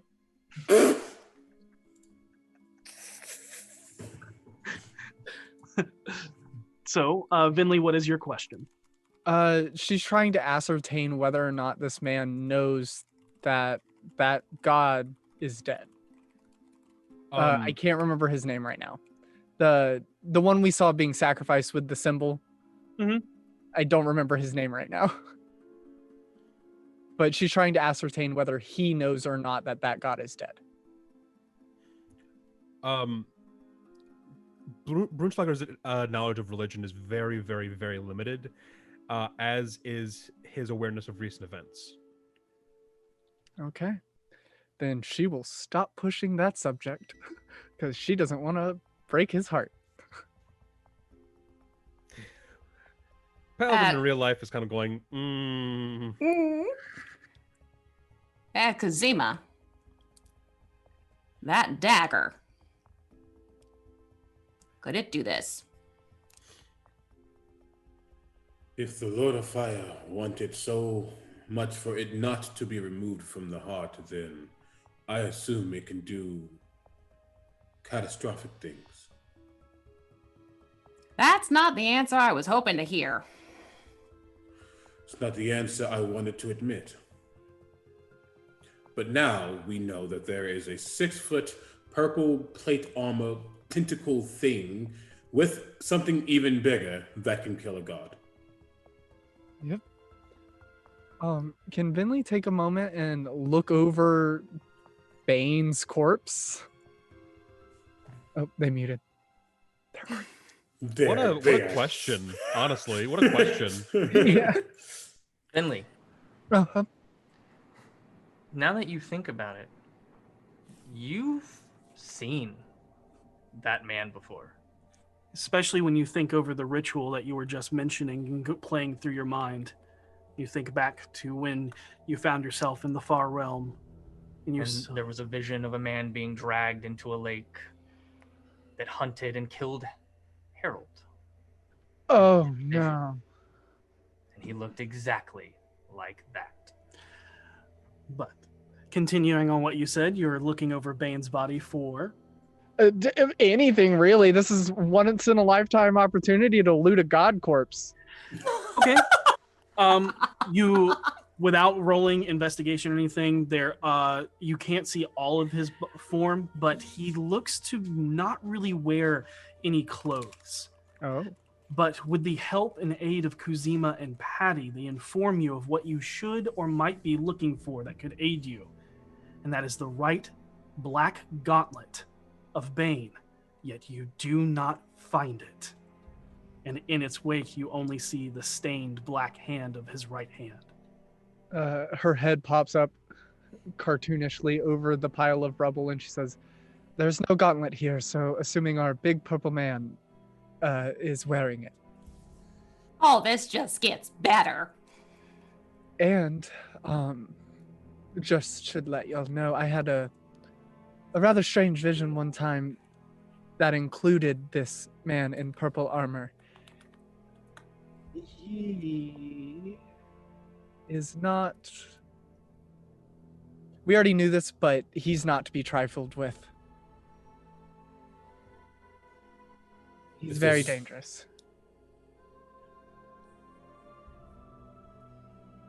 Patty's just nodding her head like, mm-hmm.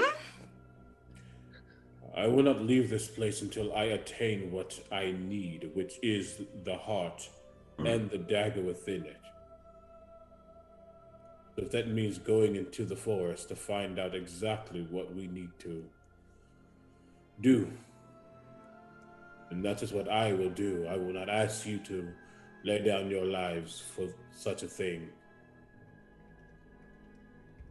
Are you kidding? I saw this person kill one of my friends. I'm not going to let him kill another. Was The this way thing I your s- friend? He says, pointing towards the corpse in front of us. No. In the vision, I saw him kill someone very dear to me. Brunschlager, meet God. God, meet Brunschlager. Have I said my name? No. Metal Man, meet God. God, meet Metal Man. God's slightly indisposed right now, though. No god of mine if it's already dead. Uh-huh. Yep. Okay. So, Forest. Yes, I would greatly appreciate getting away from the corpse of a god. And, and she's like awkwardly and very nervously makes her way out of the lighthouse.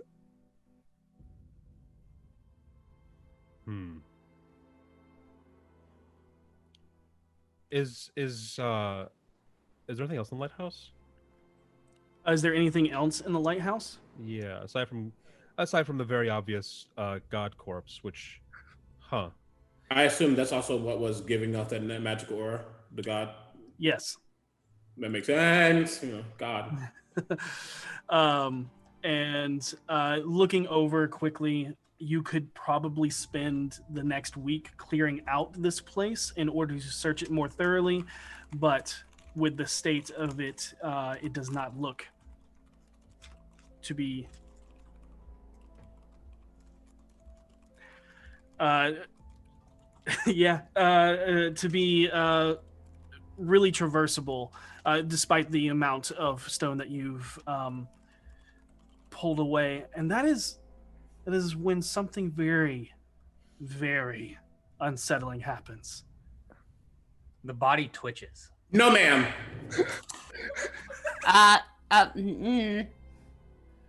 And This is the type of jiggle I don't put up with. jerks, and the chest kind of thrust, and you watch as it sits up.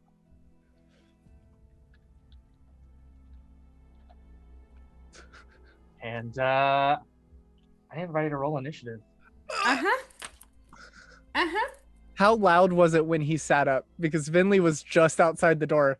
Did it make a sound and she like turned on her heel like... Oh yeah. It was like a rock slide happened. Yep. Oh God.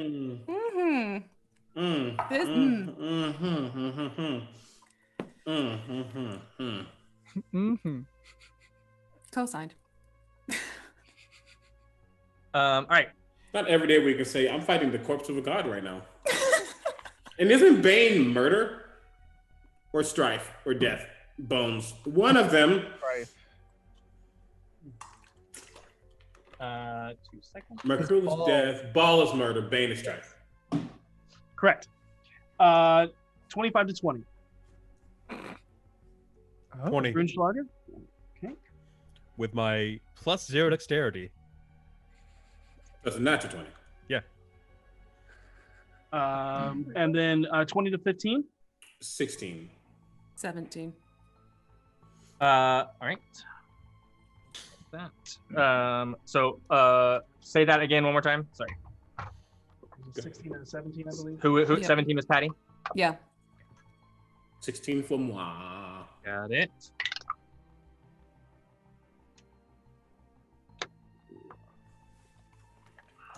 Uh, 15 to 10. Venlee!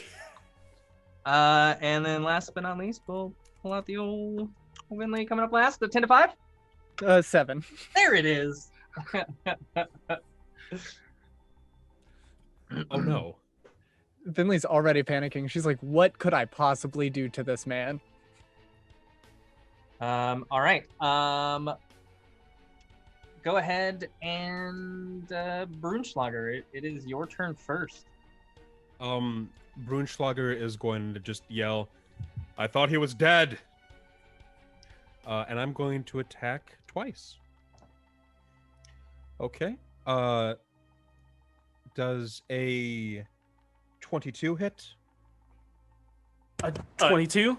Yeah. Yes. The Yes. 22 hits the almost naked giant man. Giant God. Giant. I would if it Good didn't. God. Does an 18 hit? 18 also hits. Yes. Oh, thank goodness. Okay. First attack is going to be God, math. 12 slashing and then 4 force. Using telekinetic strike. Okay. Second attack is going to be I love this die. Going to be 13 damage slashing. What does your telekinetic strike look like? Yeah. As it looks like I wind up this chain, and as I slash down, it looks like just this wave around a coalescing, making this larger spiked chain around it. So as it hits, it's hitting with both this visible force and the spike chain itself. Awesome. And with 2 solid hits, the chain just rakes across the flesh, and a lot softer than you would expect a god's flesh to be now, as it just tears and shreds across it, and you see this now oozing pus and coagulated blood start to seep from its abdomen. That's hot. Patty. Nope, unless you have other abilities. One more thing, I needed to make a strength saving throw. Okay. Fingers crossed. 23. Yeah, it passes. Quite handily, it passes. I wonder, can we use one of our rerolls to force that to reroll? Or No. Okay. I like the idea though. It's good. It's a good try though. Good try. Never know until you try. Yeah. Yeah. Patty. Old Patty's gonna see Bane moving, and she kind of goes, "Well, crap!" And she flips her coat back and pulls out her flail and goes to attack him with her flail of warning. Ooh, nice. And that is going to be a 21 to hit. Absolutely. Okay, and then that is going to be 7 points bludgeoning. Okay. And then bonus action, she's going to cast Spiritual Weapon. Okay. What does your And- spiritual weapon look like? Out pops this little cherub figure that looks like what you would normally find on tombstones, and it has its wings flapping and its dukes up as it is ready to go fly and start slamming Bane. What is its name? Bailey.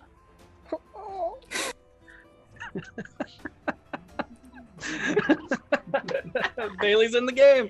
Awesome. Love it. Okay, so it can go in now? Yes. Awesome. That is going to be another 21 to hit. That'll hit. And this time it is full damage, so that is 12 points. Nice. 12 points of force damage. As you watch it just slam into this flesh and you watch it ripple across, There's not a lot there, as stated before. It's not the muscular form that you know Bane to be. It is more withered husk, and so you see its flesh just kind of ripple like clothes in the wind hanging from a clothesline. It's very, very disturbing. Kuzima, unless there's anything, if you would like to move or anything like that, Patty. Okay. Kuzima looks at this thing and goes, I never thought I'd be fighting a god right now. He doesn't care if it's a zombie thing. It's a damn god.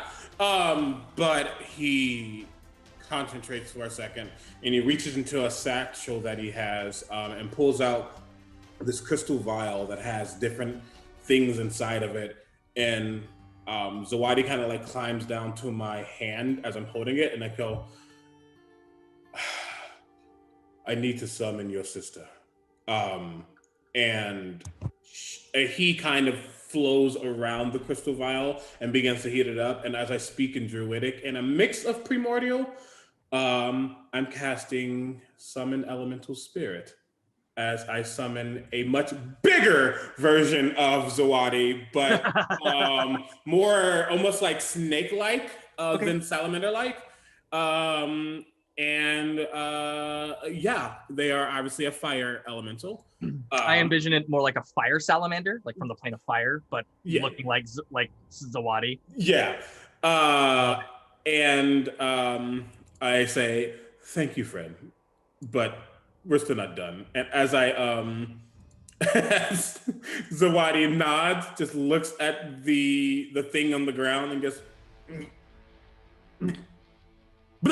as it uses this little flame seed using my bonus action. Yeah, I already know what it is. No, does not hit. No, I'm not gonna waste on that. It doesn't. It's a 9. 9 will not hit. Wait, 9 hits. 9 hits? 9 hits. So okay, let me not assume next time for 4 points of fire damage. So the 1 on the die. Great. Okay. But then my elemental spirit gets to go right after my turn. Sounds good. So they are going to hit twice with 2 slam attacks. First attack will be these. Okay, that's confusing. 4 plus 18. That's a natural 20. Nice. So do you remember the rules of our natural 20s? No. Okay. But it what's the damage on your elemental spirit? It'll be 1d10 plus 8. Okay, so one of that d10 is already maxed, so just roll a d10, add 18. Gotcha. That way you don't roll 2 1s. Gotcha, I understand. That's 26 points of fire damage. Okay. Second attack is a 14 hit. 14 hits? For another 17 points of fire damage. Okay, say that again. 17? 17. Yes, that's me. And as the fire just washes from Kuzima, there's a warmth that kind of hits everybody as you all heal 7 as a masculine word goes off. Nice. Back up to triple. And with that, you watch as Bane moves up, grabbing one of the chunks of debris, swinging it right across the first attack against Brunschlager. Oh no. A 19 to hit? Miss. You bring your shield up. As it slams into it, you kind of skid back a bit. And as it just in the same motion goes, as it continues that at Patty for the second attack. Don't you dare. I'm going to use one of the DM rerolls No. that I gave to myself last night.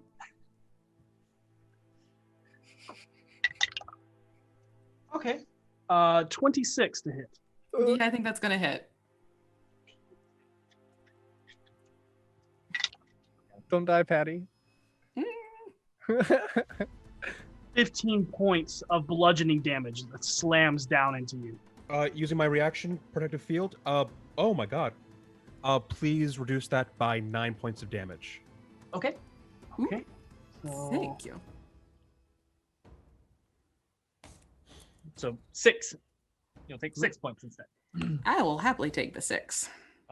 As there's almost this telekinetic field that washes over you, and you watch as it kind of deflects it as a dead-on blow just catches you in the shoulder.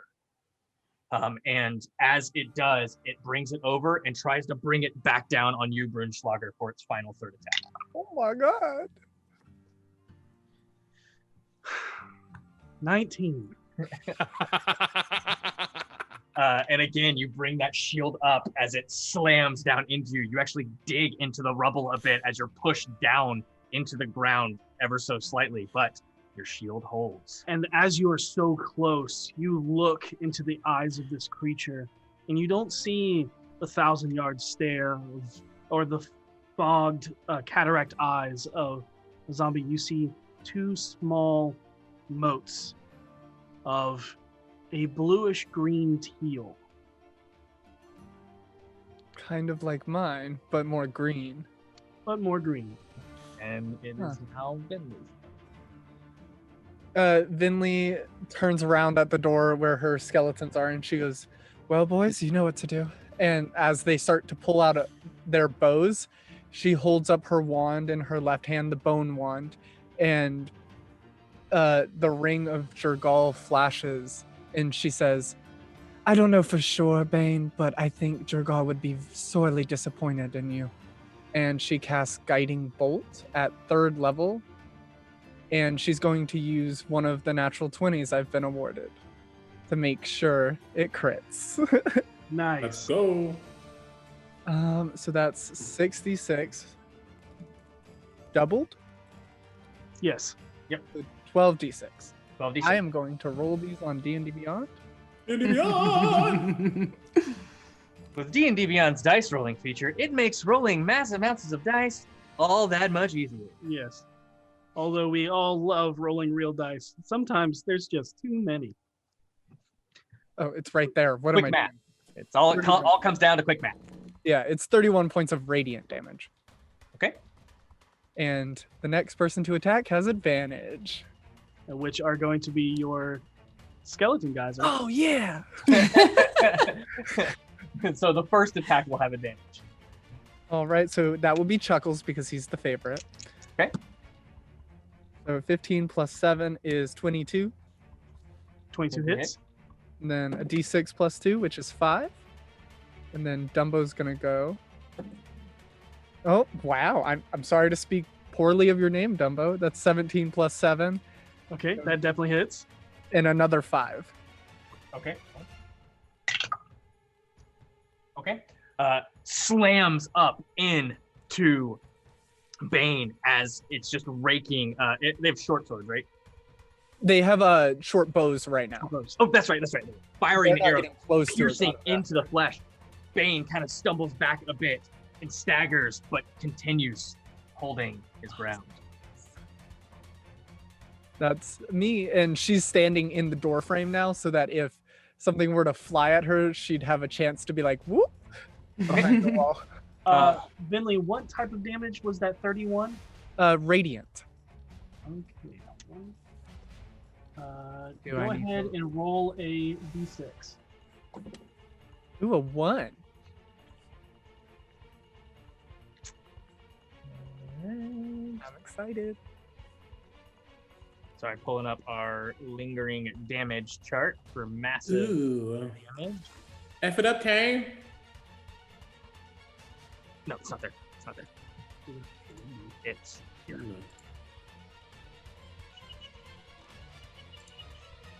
Sorry for not having this. Yeah, it's right here. Brunschlager. It's your turn. All right. Looking at this thing in the eyes, Brunschlager is massively unimpressed. I want to action search. Roll to hit before you action surge. Oh, sure. Like, do your first round of attacks before you burn your action surge. Oh, okay. I will say that you have advantage on all of these attacks as you see the motes kind of like flicker a little bit as it is currently blinded. Okay, By I hit both radiance. times. Okay. Give me your first damage. First damage is going to be a 12 slashing, and then 7 force. I need the stats. 12 slashing. And 7 force. And as you bring your spike chain across, sing us that swan song. I'm going to whip the chain so it's around its arm and head, and put a boot to its chest and pull as hard as I can. And as you do, you pull and it tears into it. And as it falls, you actually watch as the body falls. Coming out of the center of the body, you watch as standing where he was as the body falls, you see this translucent, bluish, ethereal human man. And I need everyone to make wisdom saving throws. One of the good things I'm good at. One of the good things, one of the few things I'm good at. 16. 23. Okay. 17 on the die, which makes that a 26. Okay. All right. You see this creature just pour out with this horrifying visage. You see its skin rot away into decay, as, mirroring what it probably looked like in its last moments, and tries to fill your mind with fear. But you all have seen too much. That's a regular old Sunday for me. Where is Zembrath? Are we speaking to Bane or somebody else? This does not look like Bane. This looks Didn't like think so. human, ethereal. For Kuzima and Brunschlager, it looks to be wearing similar clothes to those that you saw in Sirlene. Can I roll an Arcana check to see what kind of Absolutely. creature this is? Mm-hmm. Yep, you can roll Arcana or Religion. Your choice. Definitely You're a Arcana. priest. 23. Without a doubt, you know this. You've seen multiple of them. It is a ghost. Okay. It asked about Zembrath. Yep. Said, where is Zembrath? He's already dead. You lie. I mean, you can come with us. His body's in the farmhouse. Who remains of it? For 100 years, I've tried to kill him. You say you have? No. No. You take no credit for that one, kid. Someone threw a monolith at him. It was- Something through a monolith. right. Who are you? I am Meridian gone. If it wasn't you, then it must have been the one of writhing purple flesh and black clawed hand. There we go. Now That checks out. Do you know where it went? Where it is? He and the creature that sighed beside it blipped out of existence. But not through portal or arcane. Through reality. I've seen something similar to that, actually. Creatures from the far realm. I know no such thing. Show me the body of Zembrath, Clun. Can you About act body. nicely? What did you say, Kuzima? Can you act nicely? Insolence. Please, Oh, there it is. Can I pull out the shattered remains of that disc? Yep. Is this proof enough? It was his. A trick. I will only rest when I see his corpse. Okay. Follow me. It's easy enough. I mean, it's not like it's going anywhere. And Venlee walks as if she is a receptionist showing someone to an office. She's like, Before he follows, I need someone to make a persuasion check. oh, not me.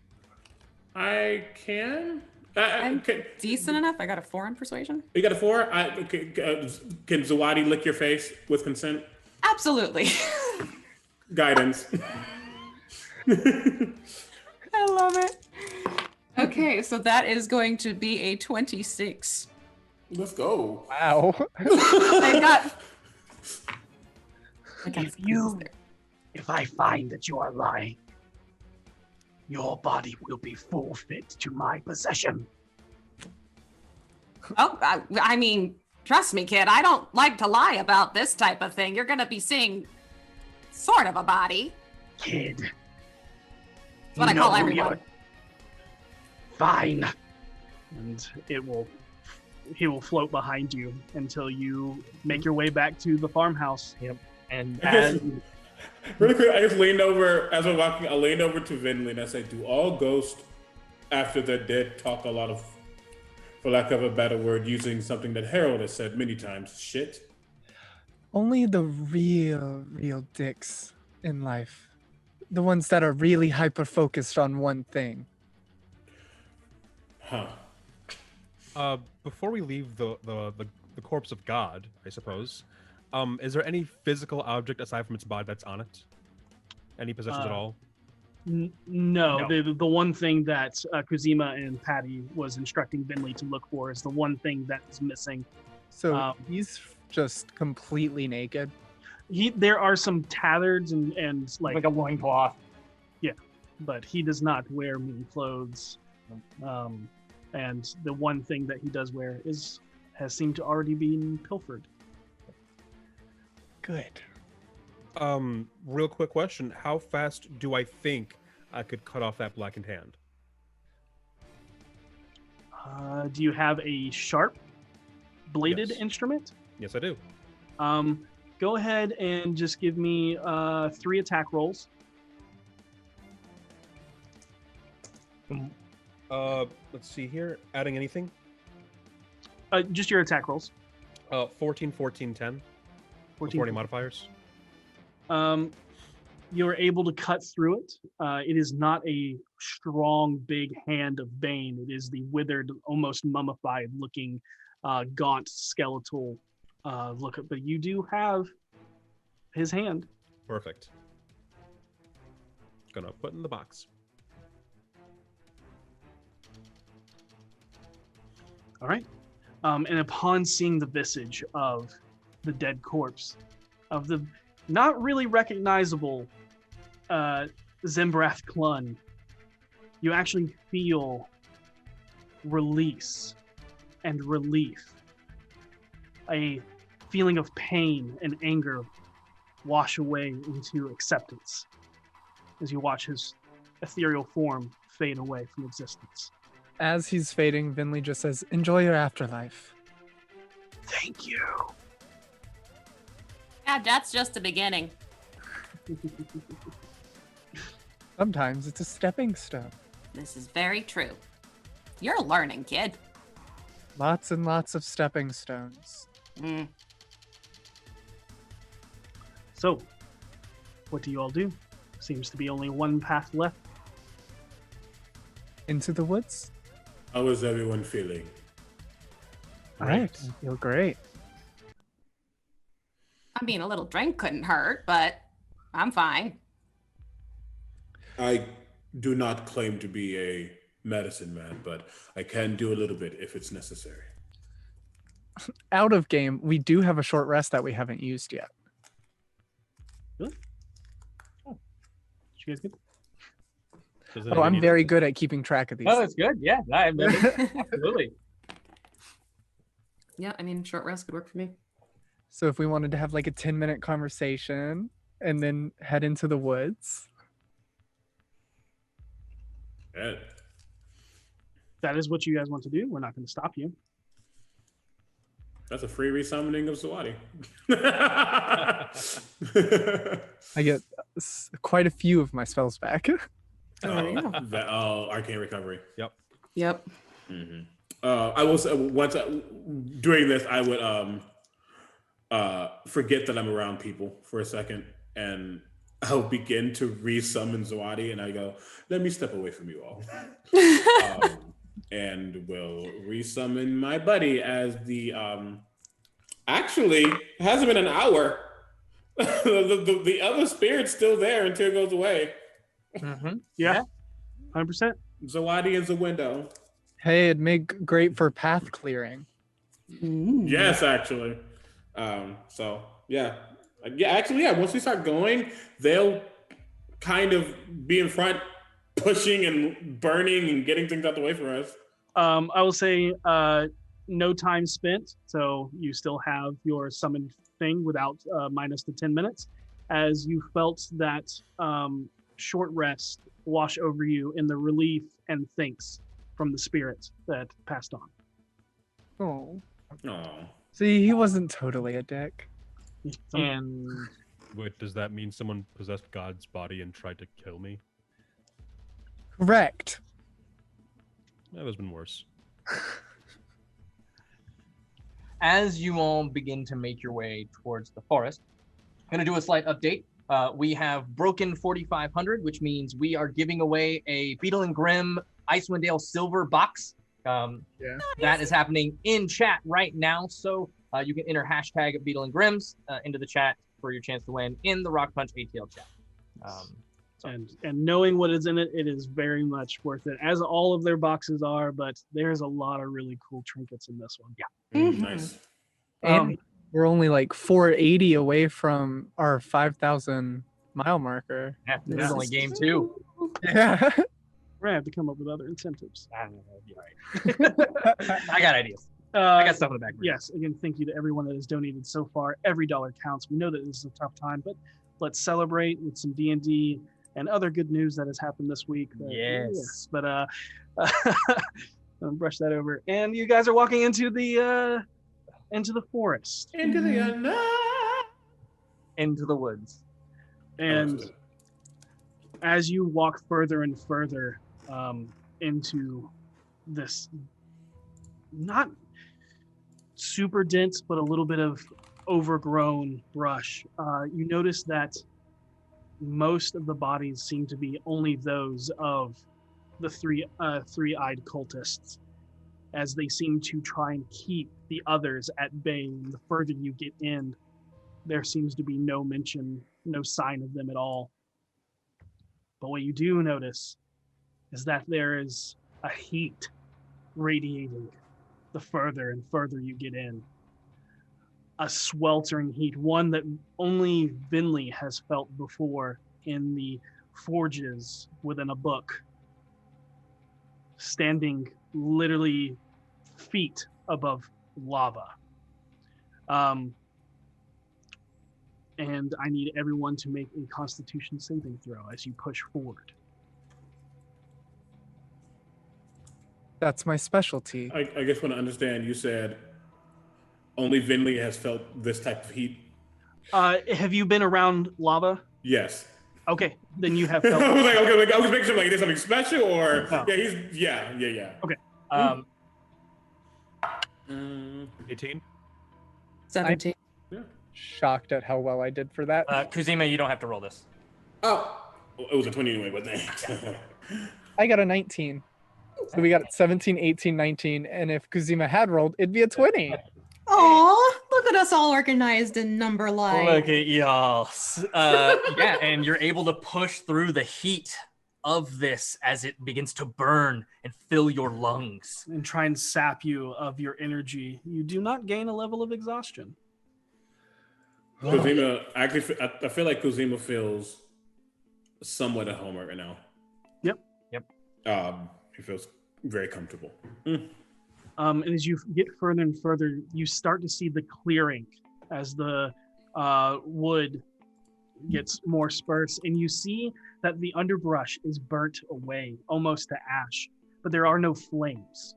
It is just the full heat just wilting all of the greenery around. The bark on these trees starts to stain black from soot as the heat is scorching it but not setting it on fire. And you see this thick brown ichor that is starting to seep from the middle of the opening clearing before you. And to be clear, you said brown. Brown. Black. Okay. Yep. We would have had a serious brown. problem. Like mud. Okay. Except it's boiling.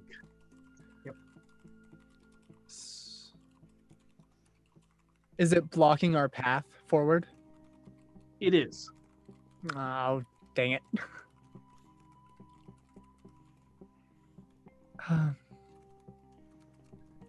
Any ideas? Of course, I didn't prepare my flight spell today. My apology. I just kind of missed.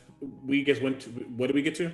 So there is this stream of brown mud that is bubbling and boiling that is covering the entire way forward. Yeah, and you see the end of the tree line, and there's like an open grassland area, and there seems to be an epicenter in the center that seems to be boiling more violently as it seeps out this brown boiling ichor. How wide is this river? Like how far is it from us to the other side?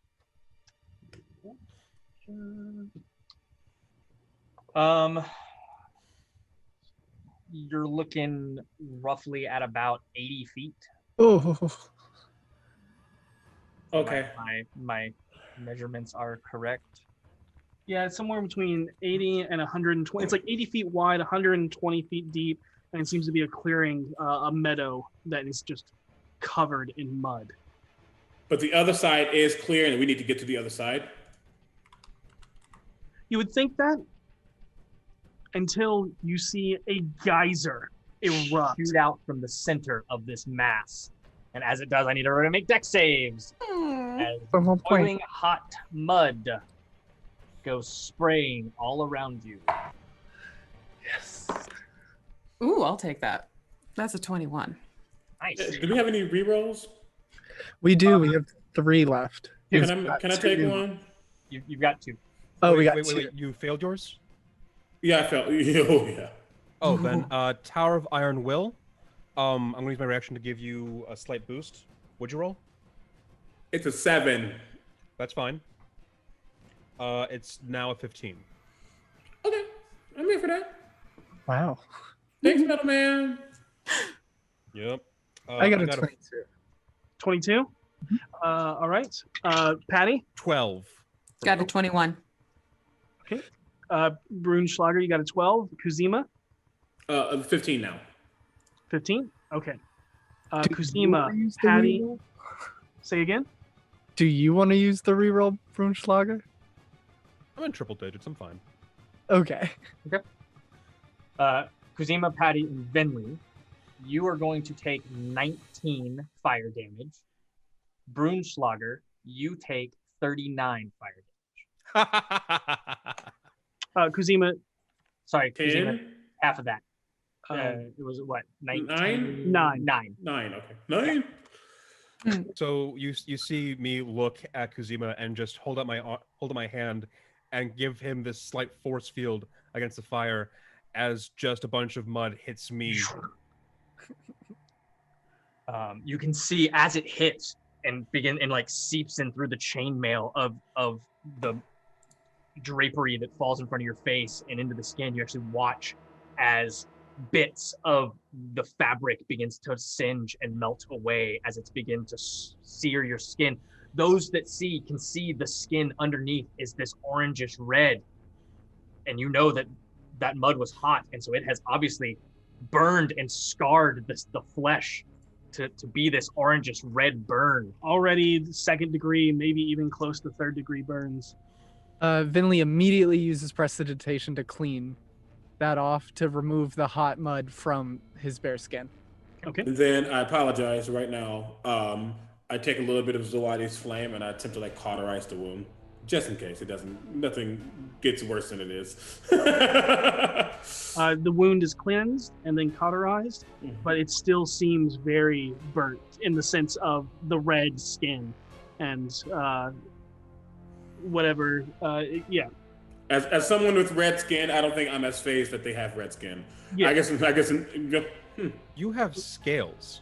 Yeah. This Yes. is saying Semantics. like a really, really bad burn is kind of what it looks like, but a little not. I feel you.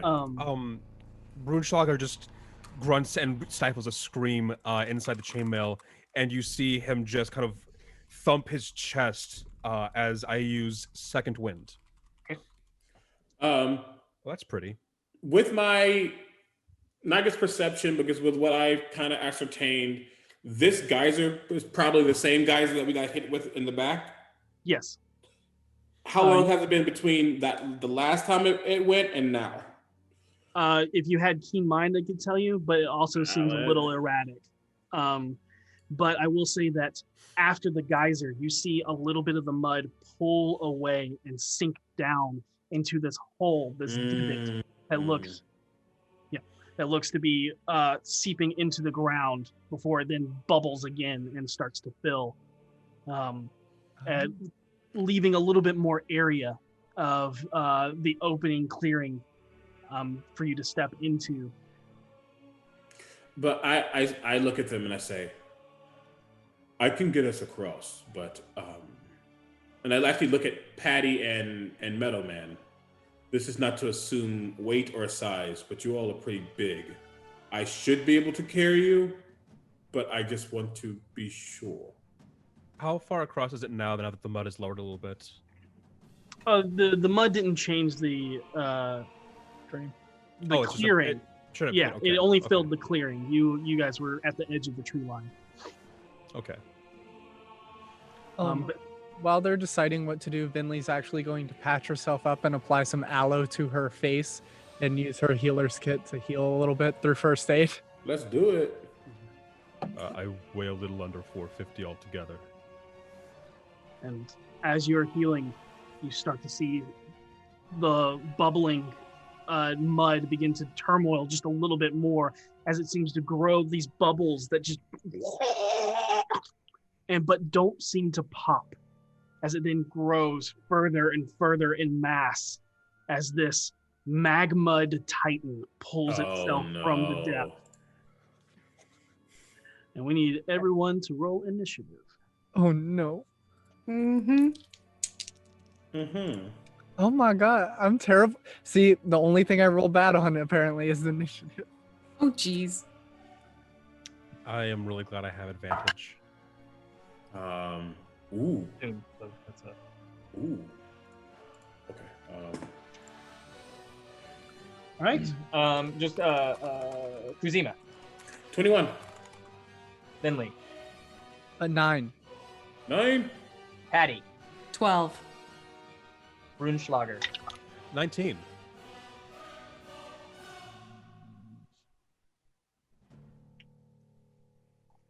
oh, excuse me. Okay.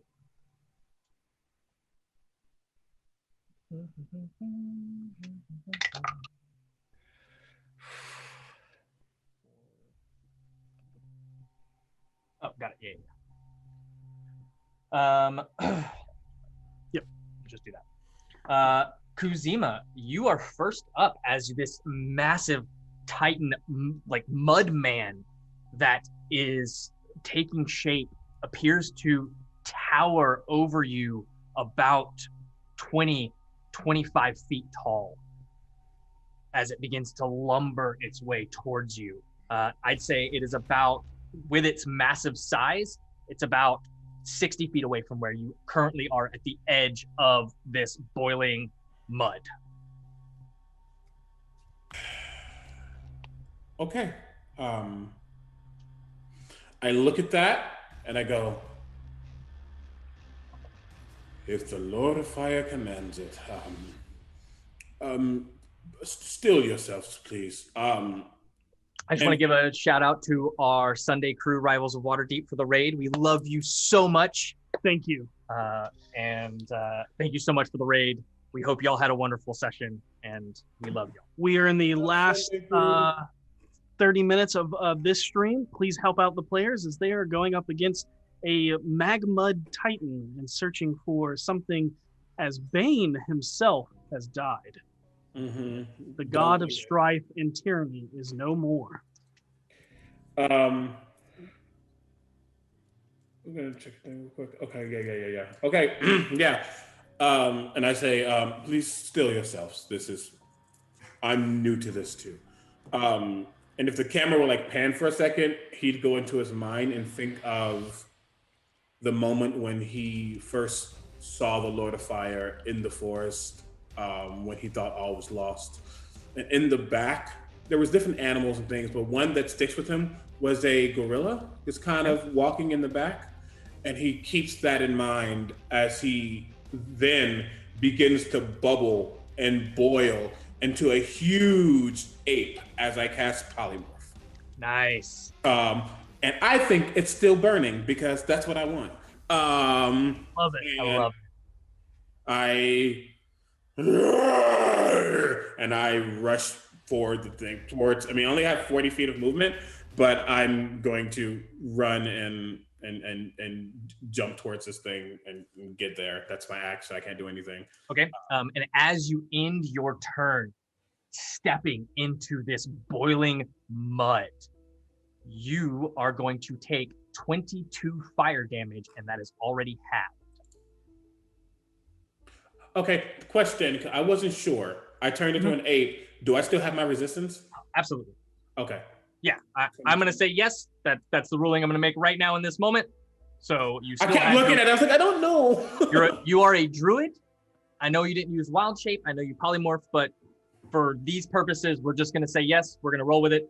Okay. You are emboldened by your god as of this moment. You are set on a task. Yep. So you have fire resistance. I'm a savage. Yep. So you are 20 feet away from it. Cool. And great. That is what I do. Zelati doesn't do anything. Okay. No. Yeah, it does not. No. Okay. Brunschlager. What size category is this thing?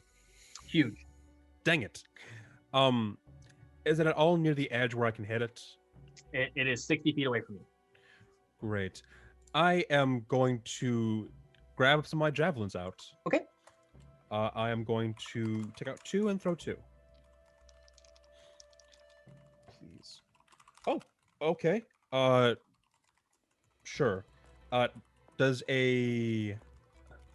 I should have memorized. 27 hit? A 27 hits. Cool. I hit both times? Okay. And then the first one deals 10 piercing, and then it also deals 1 force damage. Thank goodness. Next one deals 8 piercing.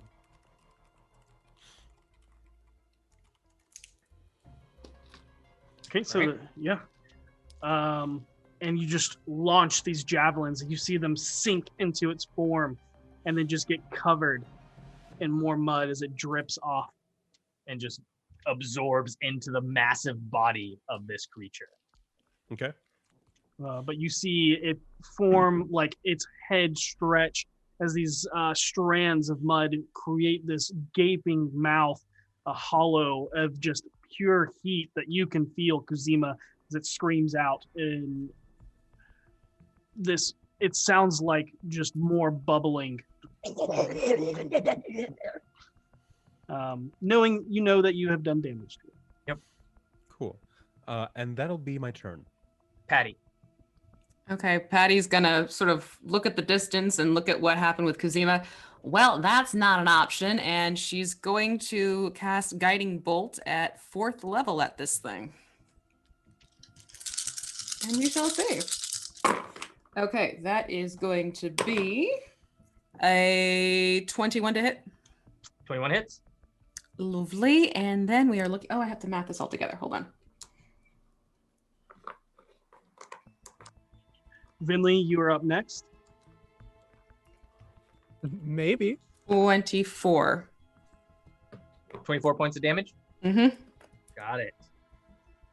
As this guiding bolt shoots out from your hand and slams into it, you watch as the boiling mud of this creature just washes everywhere, and the wound kind of whole, but you watch as it begins to close, not in a like healing itself fashion, but just mud just continuing to pour over as the hole just closes up.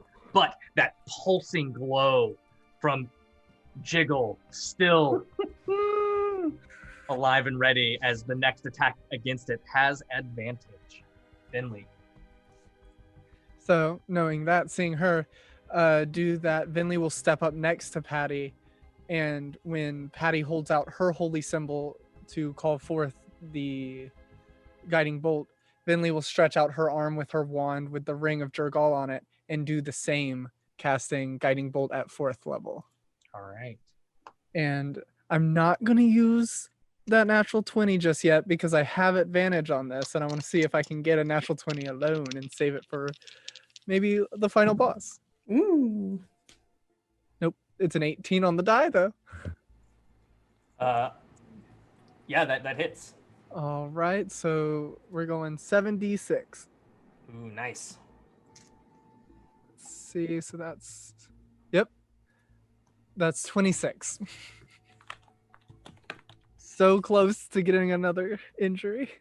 26 radiant damage, and again, that almost like the same thing as it blast on it. And you'll do me a favor and roll me a d6. It's 25, not 30. Oh, wow. I forgot about that. 5.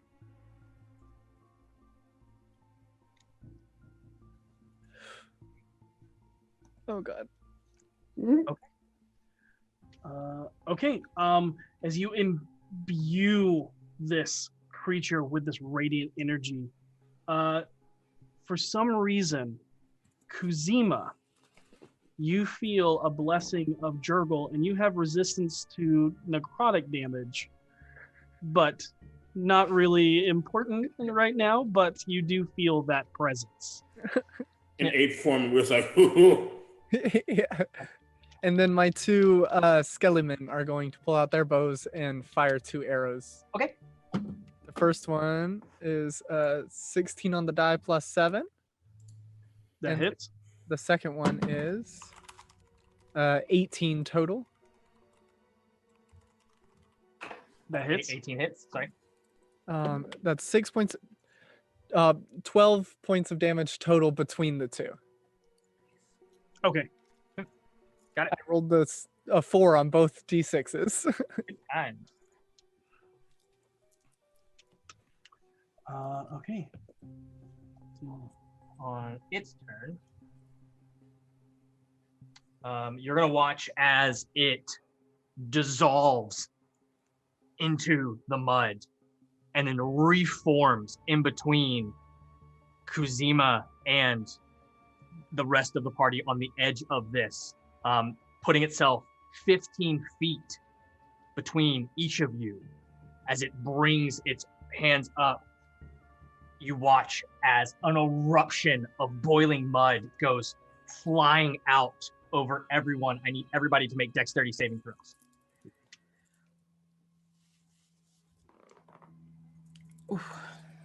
Remind me again, how many rerolls do we have? You currently have 3. Yep. Okay. As one more was gifted. I would like to use it. Okay, sounds good. That was You a have 17 for me. Yes. Can I ask what did you get? All right, 17 passes. I got a natural 1 on my Oh, never first mind. roll. That's why I needed to reroll. But Yeah. now I have a 19. Okay, that passes. Brunschlager. I got a 15. Okay. Yep. 14. That- Okay. Kuzima and Venlee pass. Brunschlager and Patty fail. I use my reaction Tower of Iron Will to add a d10 to Patty's save. You add 6 Okay. to your save. Yes. So the 20 then? 20 passes as you watch this mud erupting around you literally freezes in stasis and then falls right before you. So everybody who passed, you're going to take 4 points of bludgeoning damage and 3 points of fire damage. So 1 point for you, Kuzima, of the fire damage. That's 5 in total. Brunschlager, you're going to take 9 bludgeoning as the sheer weight of this boiling mud just hits you, and you're going to take 6 fire damage, and you are immediately knocked prone. Oh. And then boiling up out of the mass of spraying mud seems to be these smaller magma creatures that bubble and boil to be only I think they're small size. Yes, they are. Yeah. So no more than 2-3 feet tall as they begin to form. 1, 2, 5, 8,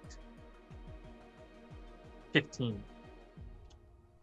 30 that you can see of these small creatures that form out of this mud as their forms almost like come together and come apart, as it almost seems like the mass of boiling mud itself is alive.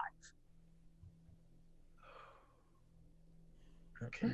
Not good. Yeah.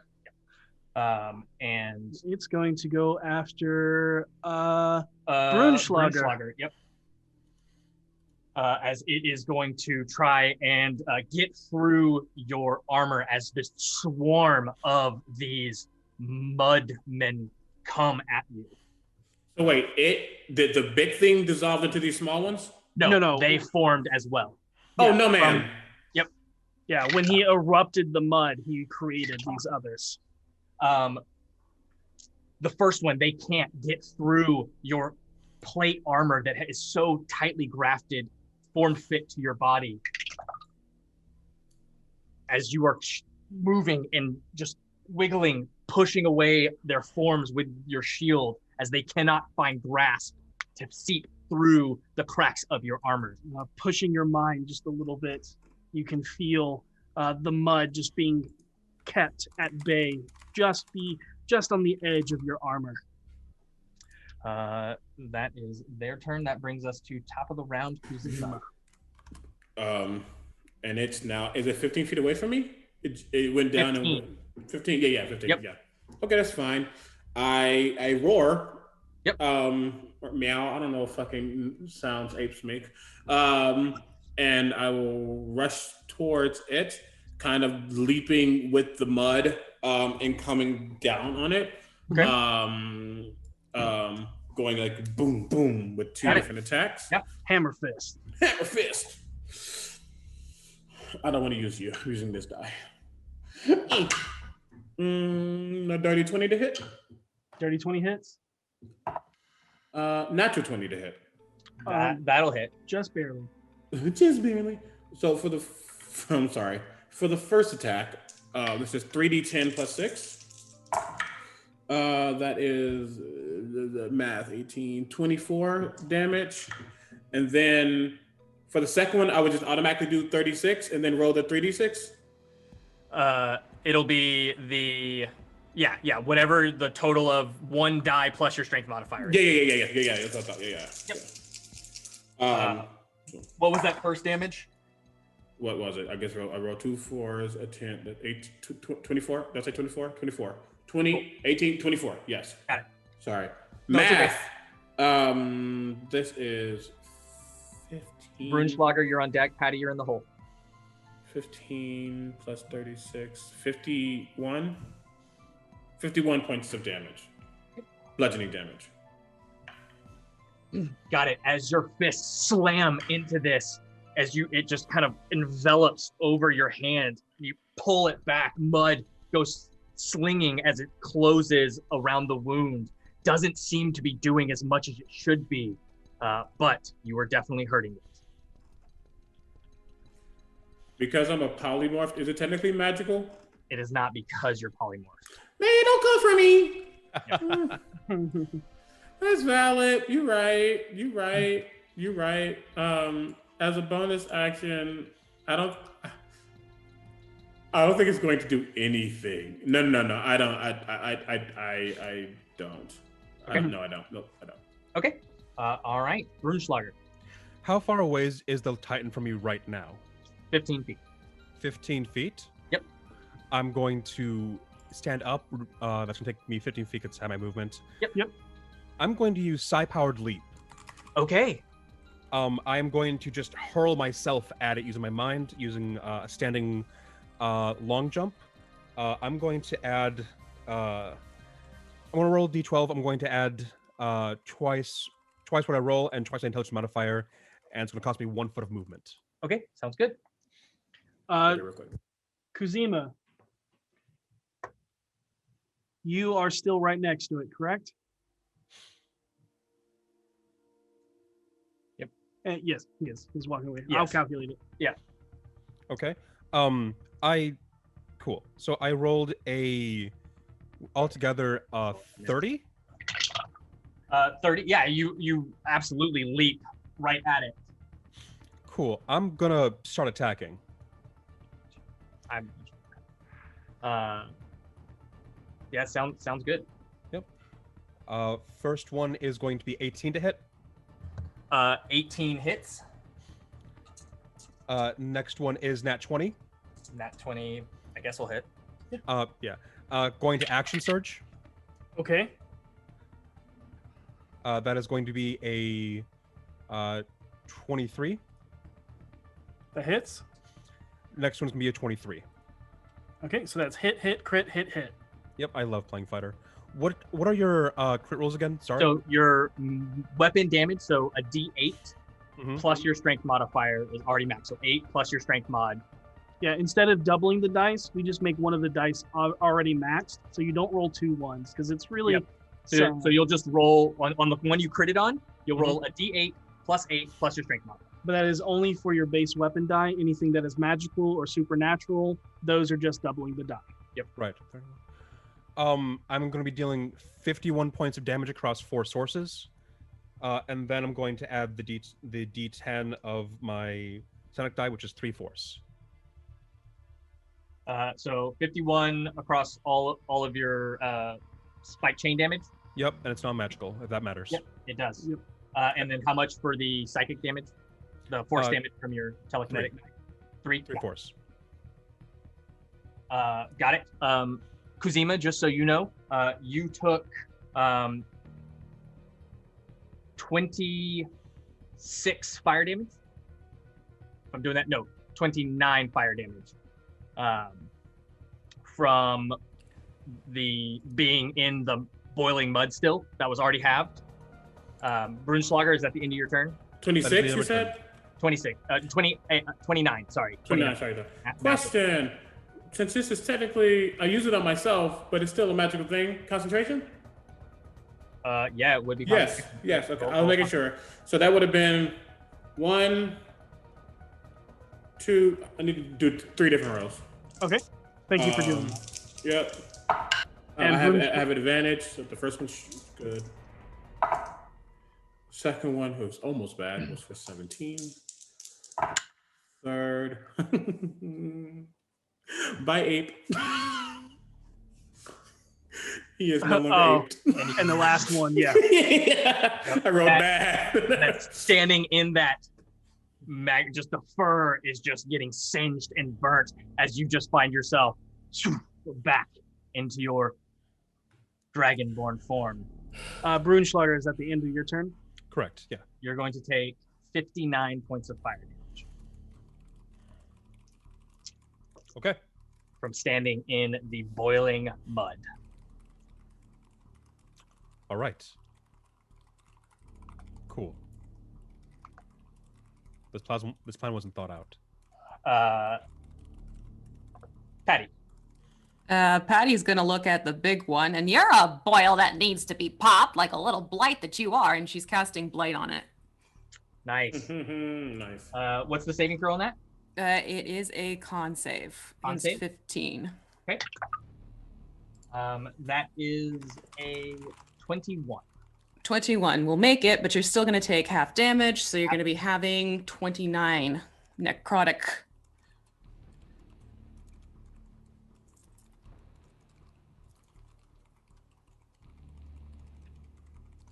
$29 necrotic. 29 Takes necrotic. half of 29 necrotic damage. Sorry, my ADHD kicked in and I started reading something. It's okay. Go ahead and roll a d6 for me.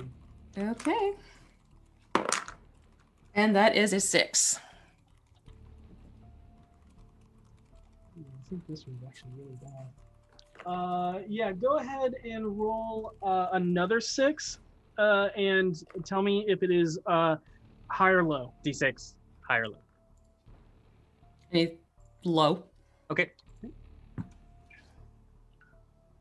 You watch the essence of this being literally be sapped from it as you watch what you can only describe as maybe Quran, maybe Jurgle himself, stand behind and just begin to write the name of this creature.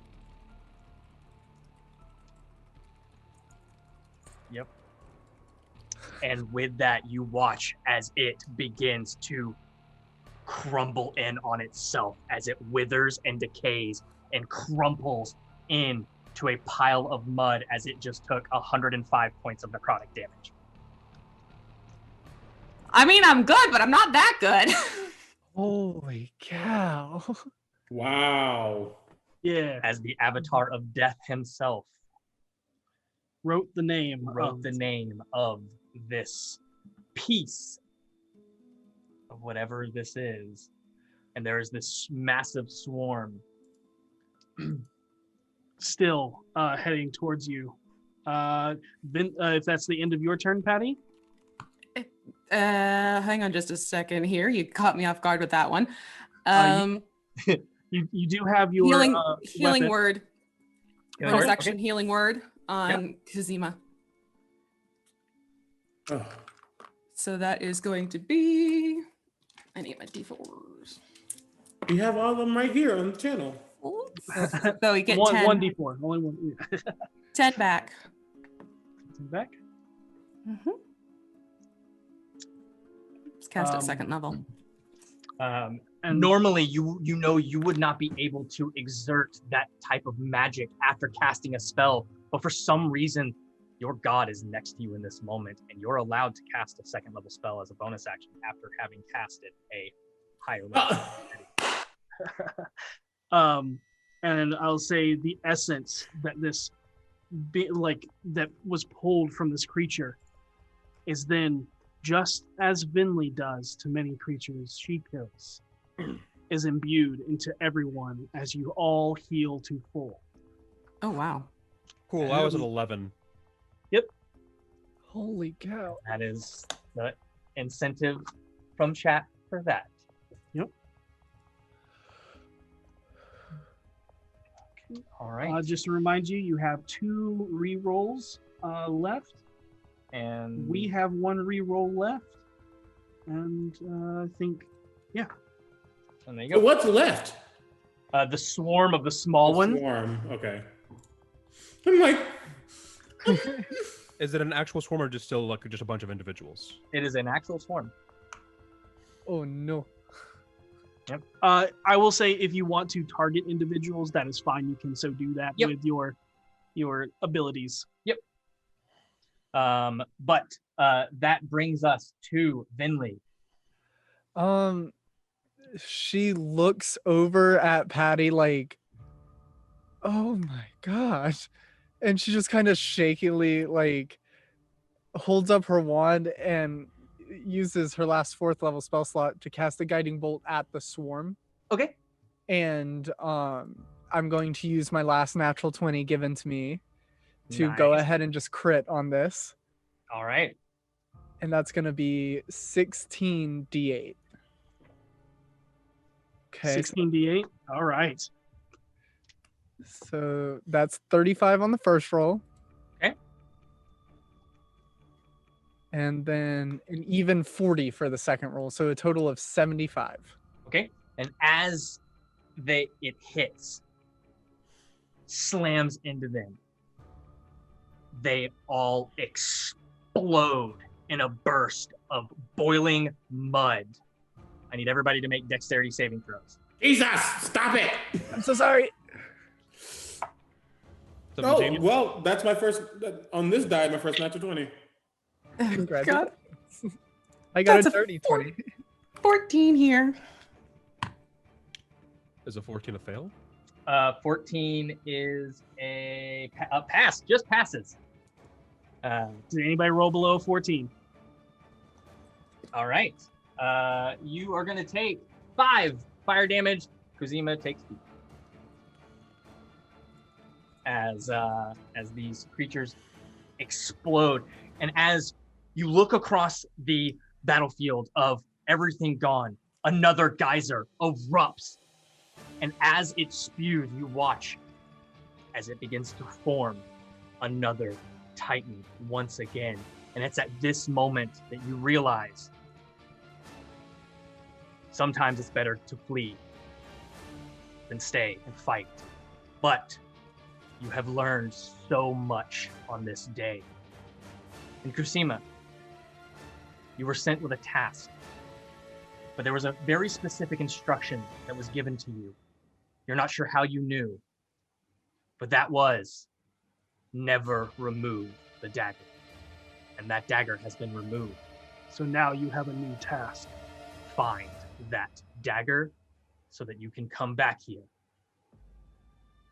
and retrieve the heart which you were sent to find.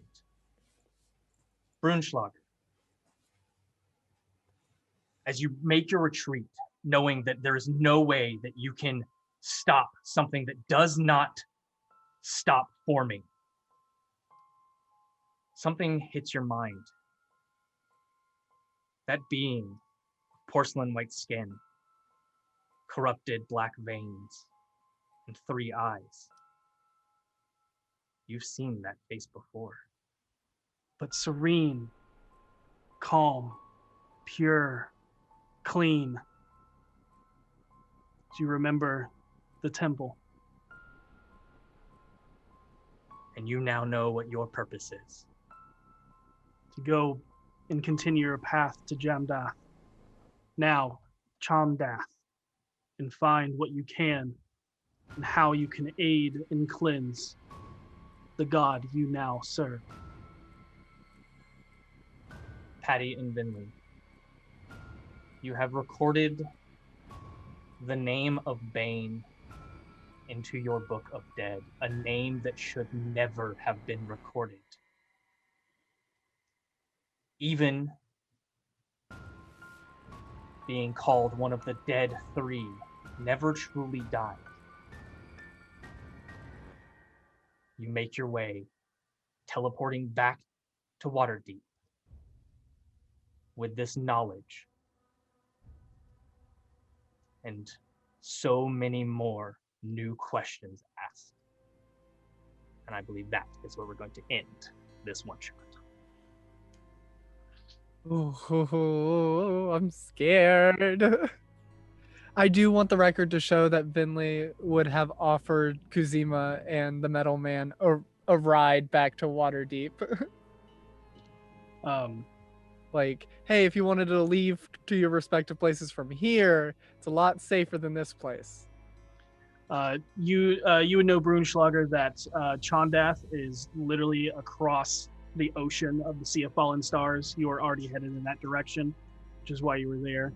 Going to Waterdeep would only set you back many 10 day to make your way back. Kuzima, there's a lot of questions of where to head next, so that is up to you. I am not sure if I am needed in Waterdeep, but it could be a starting place, yes. A lot faster. Then I will go with you. As they start to teleport away, Brunschlager looks at them and goes, "I'm glad I met you. It's Brunschlager." I'll remember that. See you around. What did he say, Goldschlager? Yes, ma'am. Mando, I'm not sure.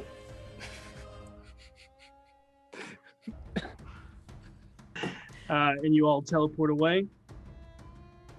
Find yourselves back in Waterdeep or heading across the Sea of Fallen Stars. And thank you all so much, chat, for hanging out with us. Our final number is $4,535.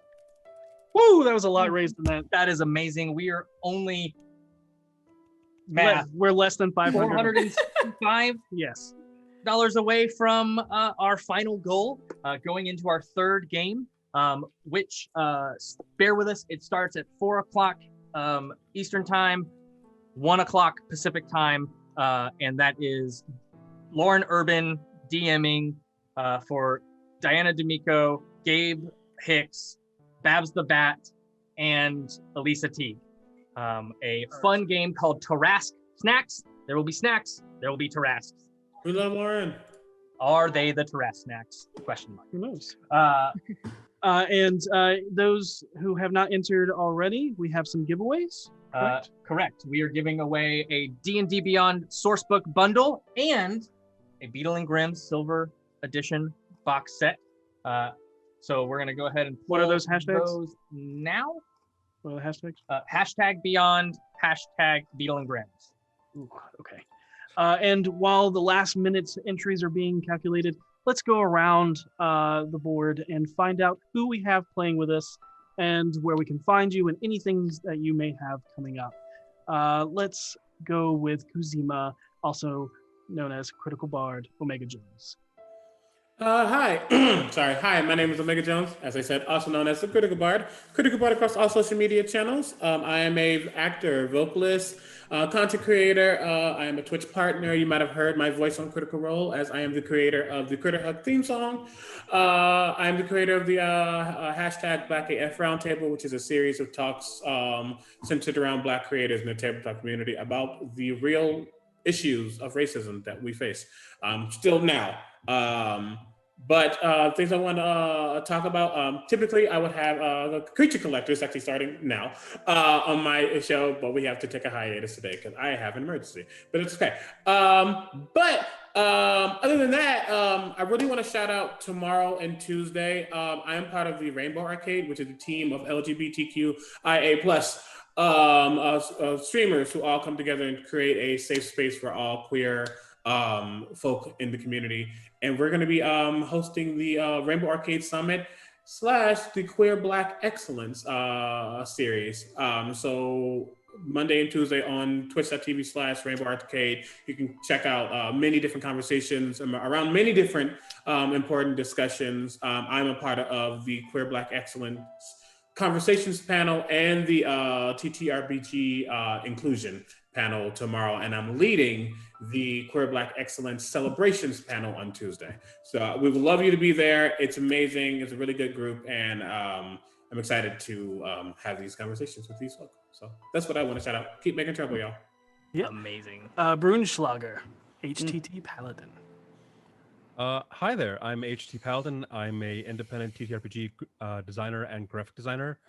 I am also the co-director for the Islands of Sina Uno, which has its own game appearing on Fridays on the same channel with Critical Bard as one of the players.